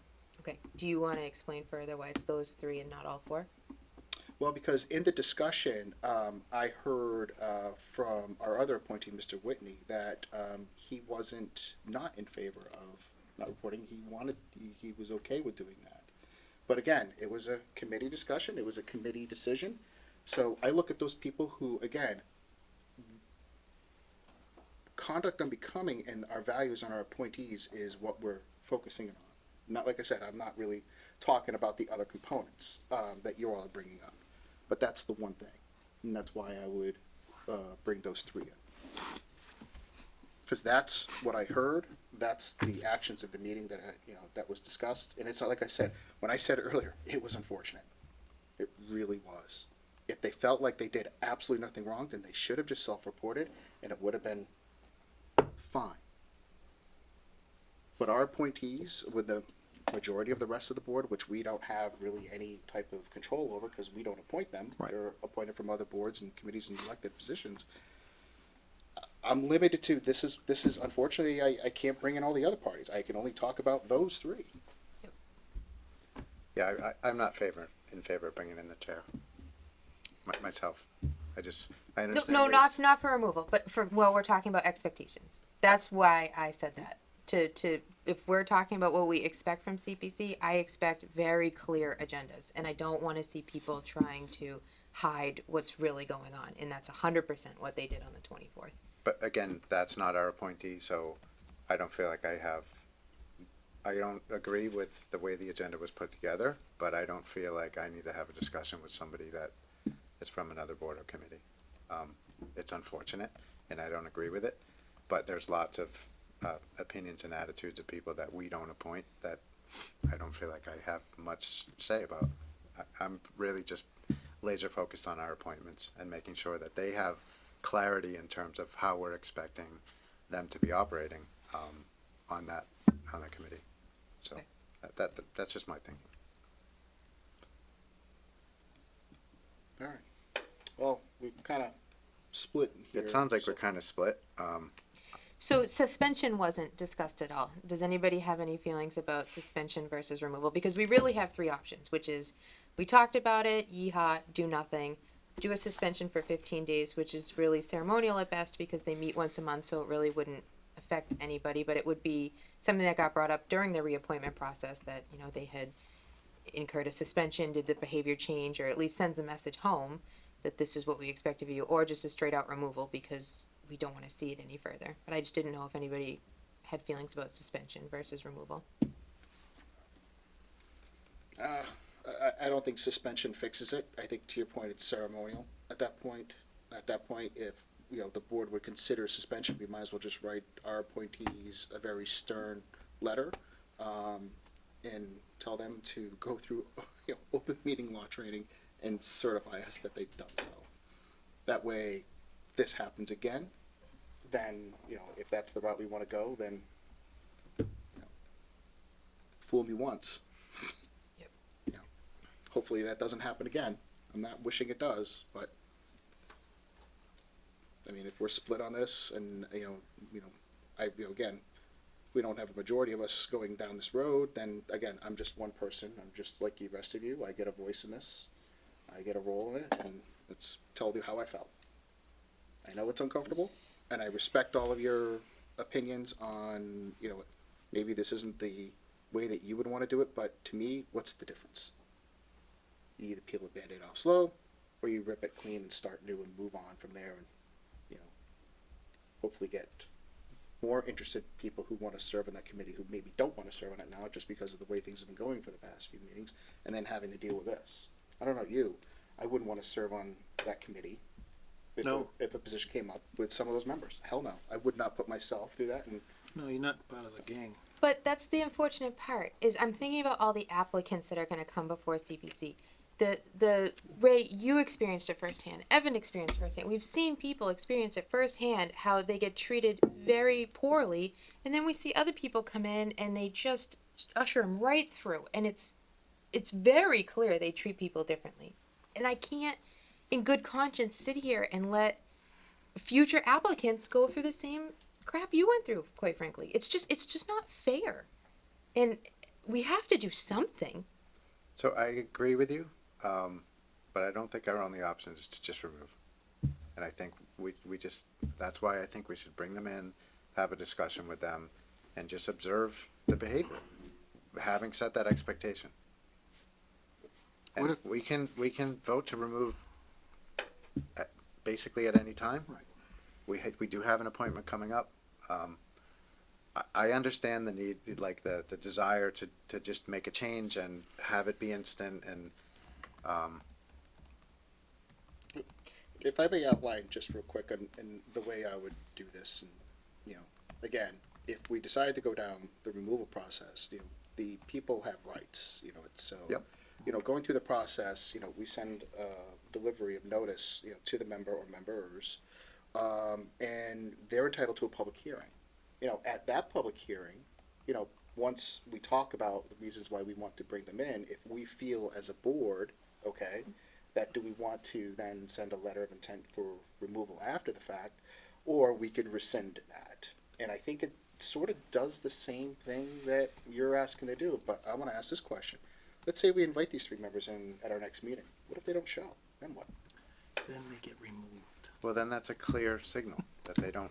I Because think here's the thing: we've had joint meetings with so many different town bodies, from school committee to finance committee to affordable housing to ZBA.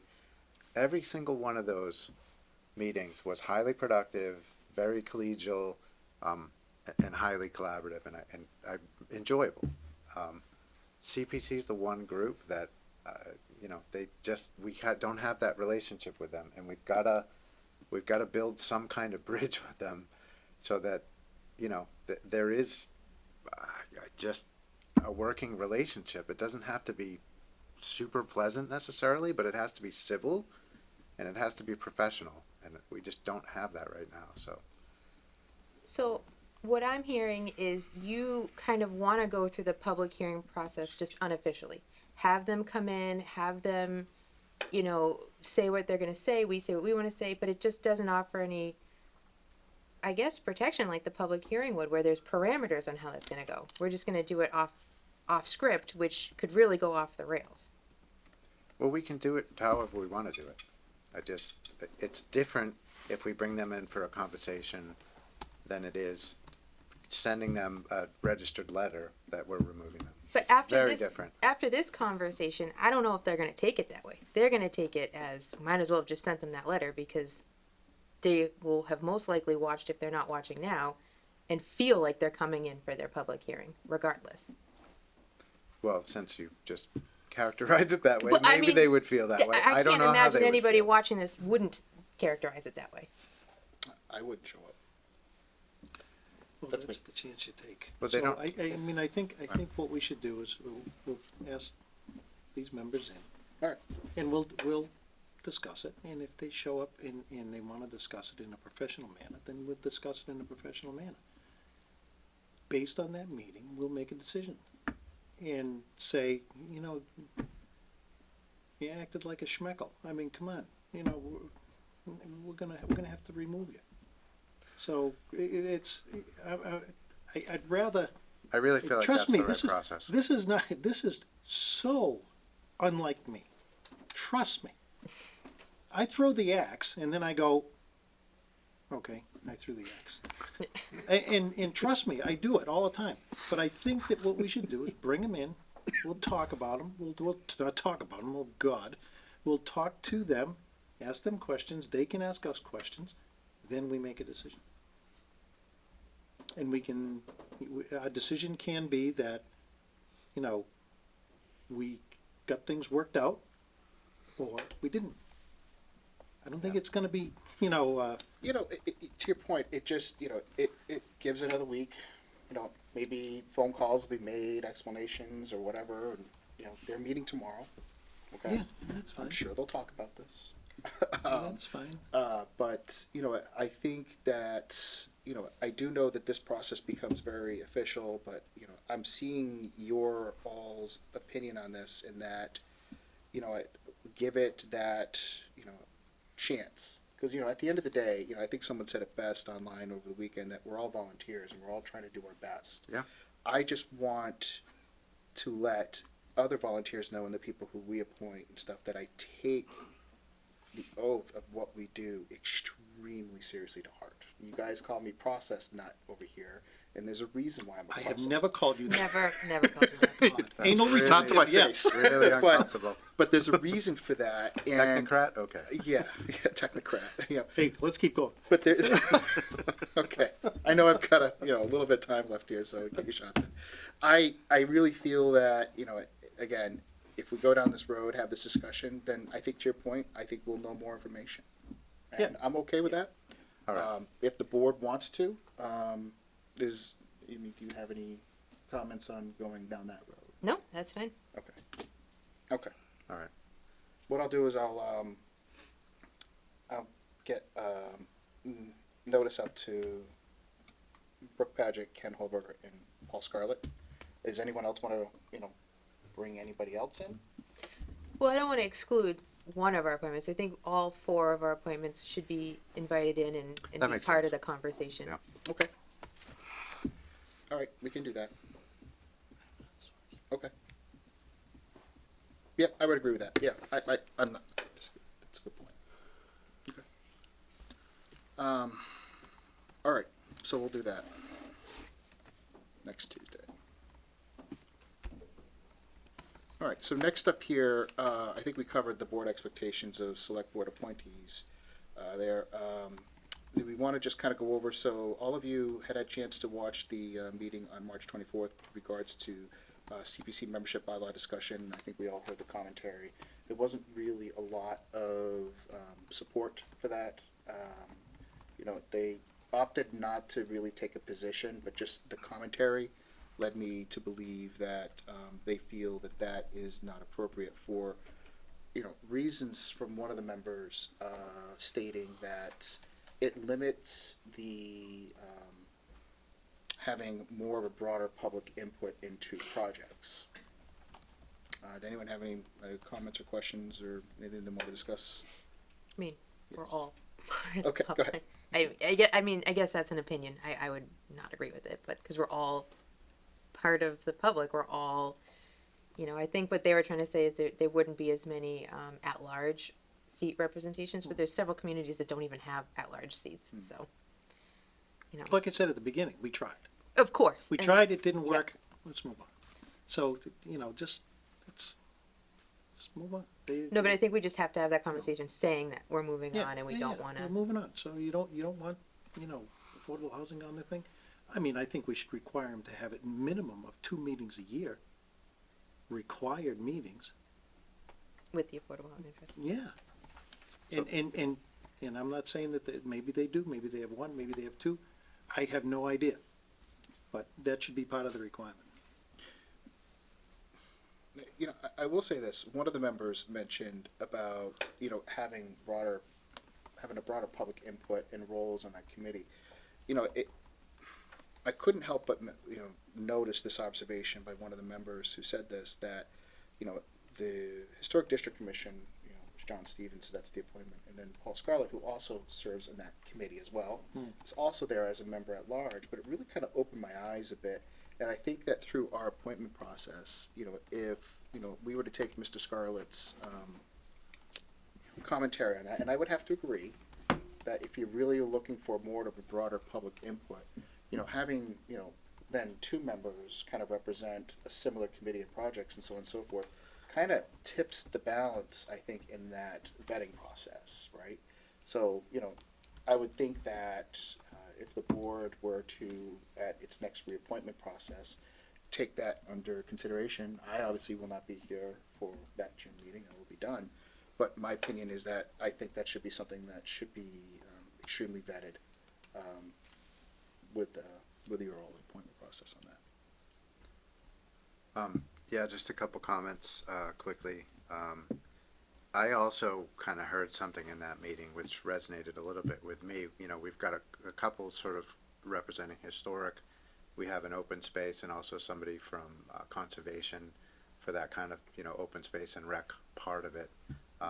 We have a housing authority member. If we're looking for balance, we sort of have 2, 2, and 1 now. And the one housing authority member that we have, you know, is clearly needs to come up to speed on affordable housing topics. But ultimately, you know, housing authority can't take any money, at least that we know of, from CPC to work on, you know, housing authority projects and whatnot. So I think if we're looking for balance, we kind of have 2, 2, and 1 at this point. So, you know, whether we would move forward with set aside position for the Affordable Housing Trust or not, we've got to infuse some knowledge and some passion and some representation from the affordable housing into CPC for sure. Because what I observed in that meeting was there wasn't a lot of knowledge about affordable housing topics. You know, Brooke asked 15 questions about all the different projects and how they were organized and the funding mechanisms and all that kind of stuff. And so we've got to infuse some knowledge and collaboration between those two groups for sure. And maybe it's to just require a couple of 2-3 meetings where they get together and, you know, I don't know the mechanism that we do that, but it's something that I think, you know, we're definitely going to have to address. You know, I think in the spirit of that, I think, you know, mentioning to the housing authority member, you know, I'm sure, you know, as he's here tonight in the audience, that he's hearing us, and I know you want to do better, that, you know, having them attend at least a couple of the Affordable Housing Trust meetings would be beneficial. Can't make someone do that, you know. Yeah, it's not our appointment, so we can't. Yeah, but I would encourage it. I think it's important. I know. You know, and I would, that's how I would approach that. All right. I just wanted to bring up one last thing, I guess. There's had been a lot of discussion about Ken Holberger's treasurer position. There's nothing that the board needs to take action on necessarily, but I'm a little bit concerned that that's such a kind of specialized position on CPC. And I think, you know, maybe when we bring Ken in, we can talk about that a little bit, because I would like to see the town staff more involved in CPC accounting and reporting and all that financial. I'm concerned that we have a volunteer that has such institutional knowledge that we, you know, the statement from CPC members, at least a couple of them was, well, you know, Ken has such a important role on this committee that you can't replace him. I'm Mary- concerned about that. Mary does the, Mary does all that, provides all the spreadsheets, right? She does a lot of it, yeah. So I just want to pick that apart, and I think it's something that, if there is highly specialized knowledge that isn't within CPC and isn't with the town, that we've got to just surface that information out so that it isn't so specialized with a volunteer. That just doesn't make sense to me.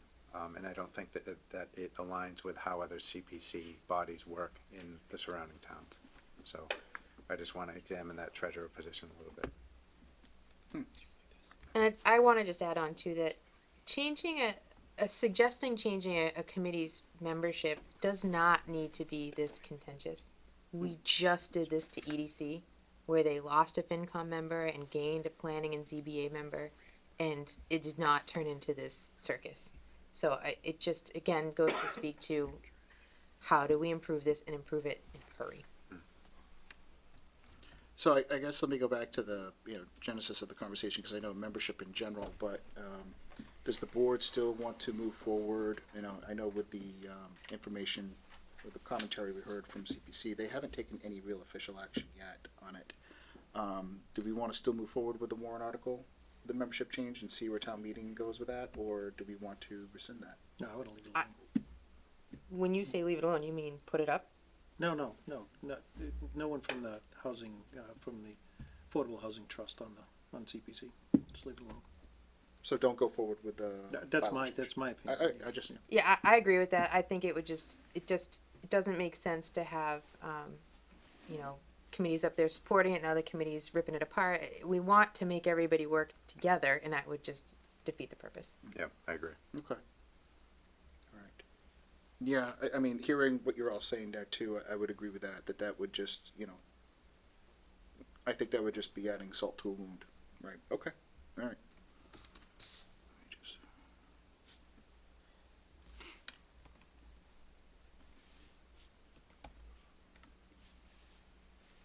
All right.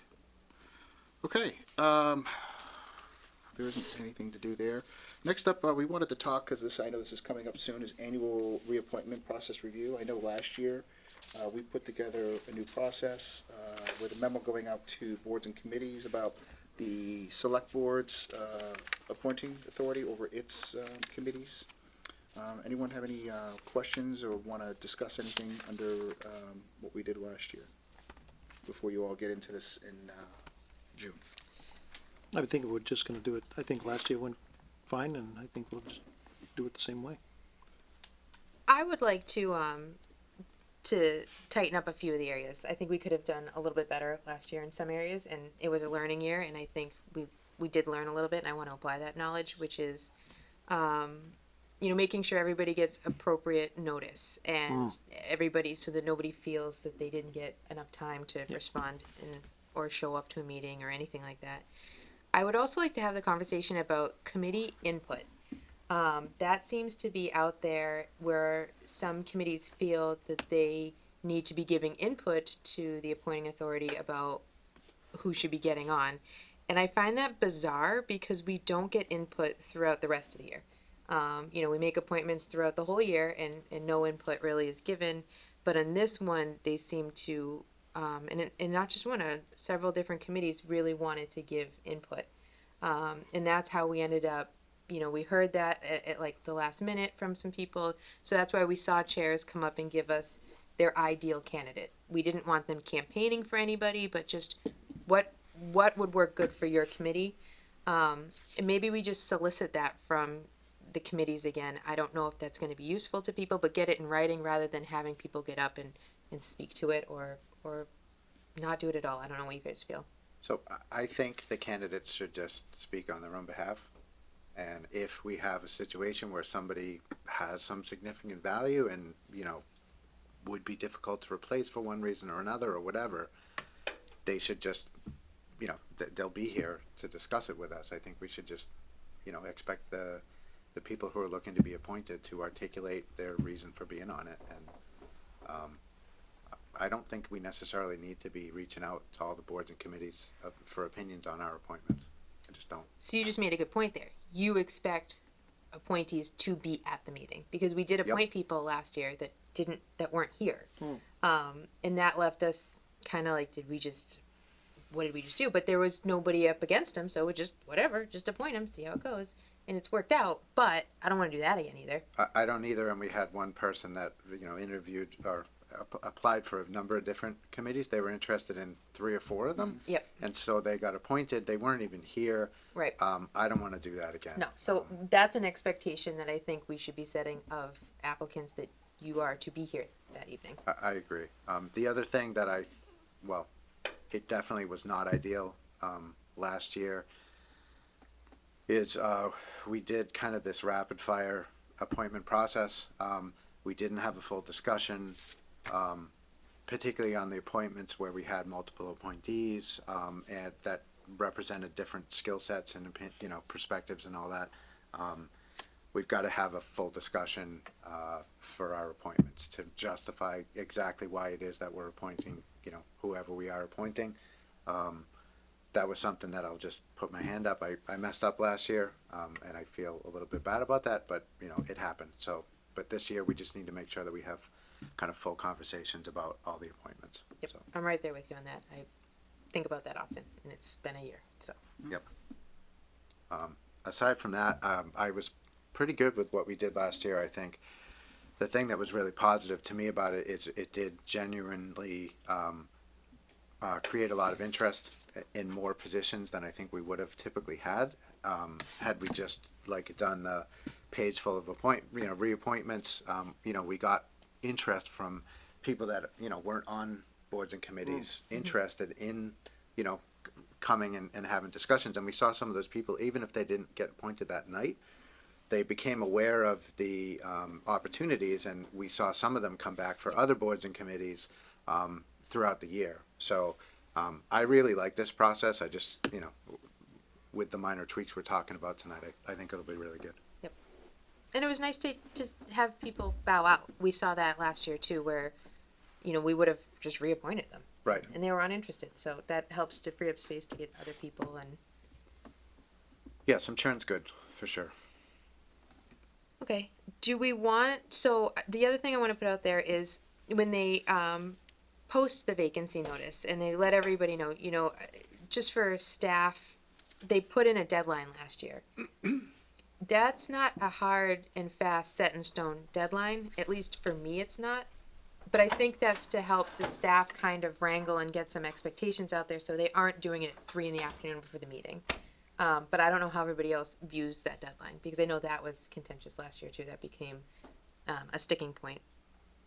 So would we set the expectation that, we'd recommend that you get your kind of information in by a date, and but still sort of allow it for, if it trickles in a little bit later. Yeah, because there really isn't a cutoff date throughout Sure. the rest of the year. We keep them on file. We're going to be pulling people from those files and notifying them of these openings. And I feel like it kind of just is what it is. They come in when they come in. But we do, for staff purposes, need to put some recommended date in so they can organize it and get it ready. I'd But agree with that. Mr. Chair, Yes. can I weigh in on that? Love So I disagree with that. I think you need a hard and fast date. You apply before a certain date, and if you're after the date, then you go into the file for other openings. Okay. Personally speaking, because we're the ones that have to vet all of that up and until you're gonna look at it. So even if it's a date that's only 2 days before, that's fine, but there really For sure. needs to be some kind of cutoff where you're not expecting us, because what's gonna happen if it's loose is that person got theirs in, this person didn't. Who got that? It's you need to have you really need to have a cutout, because otherwise we're talking about politics and not just process. Sure. So maybe we just move it closer to them. And I think that's reasonable. Yeah. But I would like to see, for staff's sake, a Okay. firm line that they know where to cut off. Do you want to set a date tonight? Do I have a calendar? I've got one right here. So this is the month of June that I have up here. Usually you did it in the last full week in June, like we did last year. I'm wondering if you have a deadline on the 15th. I thought we did it in early June. Let me go back and I'll show you. Or- I'll tell you what we did. Because it wasn't at the end of June, but maybe. 1 second.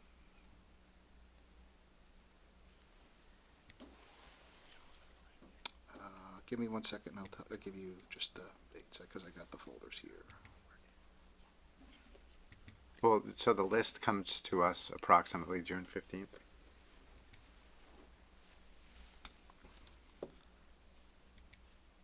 You know what? We did it June 8th. We got a summary of the information last year.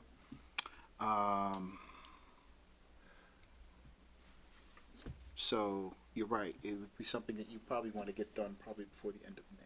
That gives us the wiggle room if we need to go into an extra night or if there were so many. I would agree. Or accommodate schedules. Yep. So I think early May notifying everybody should be ample time, a month that this is happening, and then 2 weeks in the papers or, right? Yeah. So if you sent it out, let's say Monday, May 2nd, and it goes through, and the deadline is May 31st. So it goes from Monday the 2nd to Tuesday the 31st at the end of May. And the appointments are, what, June 7th? Yeah, whatever you all decide, but yeah, that's what I think. No, I'm comfortable would with do that. that, That's a whole month of pushing it out on social media and places, letting people know that there's openings and notifying members that they're meaning to reapply, and yeah. Everyone okay with those dates? Yep. Yep. All right. Okay. All right. Anything else?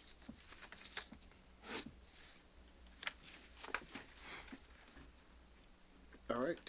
Let's move on. Wrapping up here. So, asked to talk about town clerk warrant article. I know, Colleen, you had asked to put this on. So. Yeah, so this was just because we had it on the town meeting warrant in the fall. We voted on it, but we didn't vote on it correctly. I guess it was a 2/3 vote, but we thought it was a majority. So when it was a majority, it had passed. But had we done it properly, it was not 2/3. So do we want to bring it back just to do it the right way? No changes to it, nothing at all. But I guess council or someone missed that, and It passes a majority, but it wouldn't have passed this 2/3. that's right. But we presented it as needed to be passed as a majority, so people left that night thinking it had passed. Yeah. So just in fairness of transparency and just being all on the up and up, just hey, we're gonna do it again, a revote because Yeah, I think we should put it on again.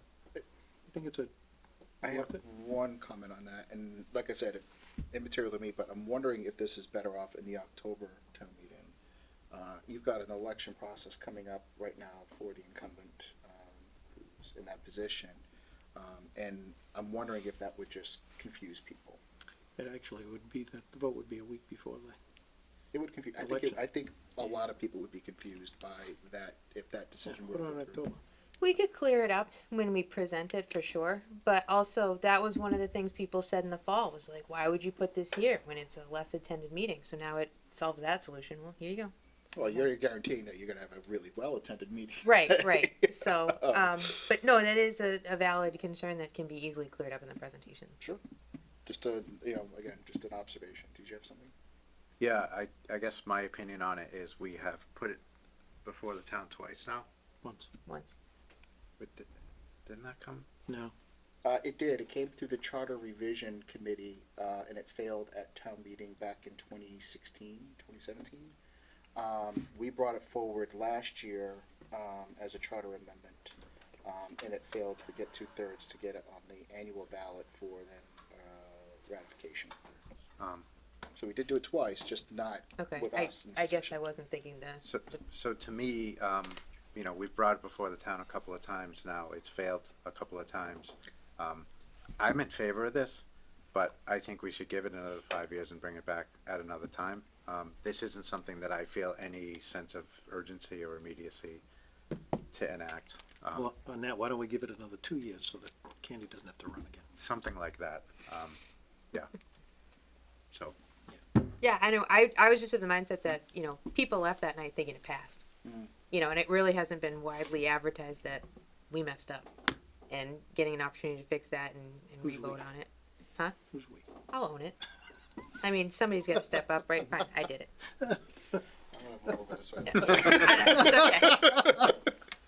I don't mind. But that was my thought on it. Was just a housekeeping thing more than anything. I think we should snooze it until we're ready to make the move.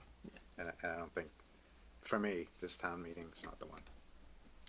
Make a recommendation. One of you open up your calendar and set a reminder to ask the board. Oh, yeah, I'm doing it right now.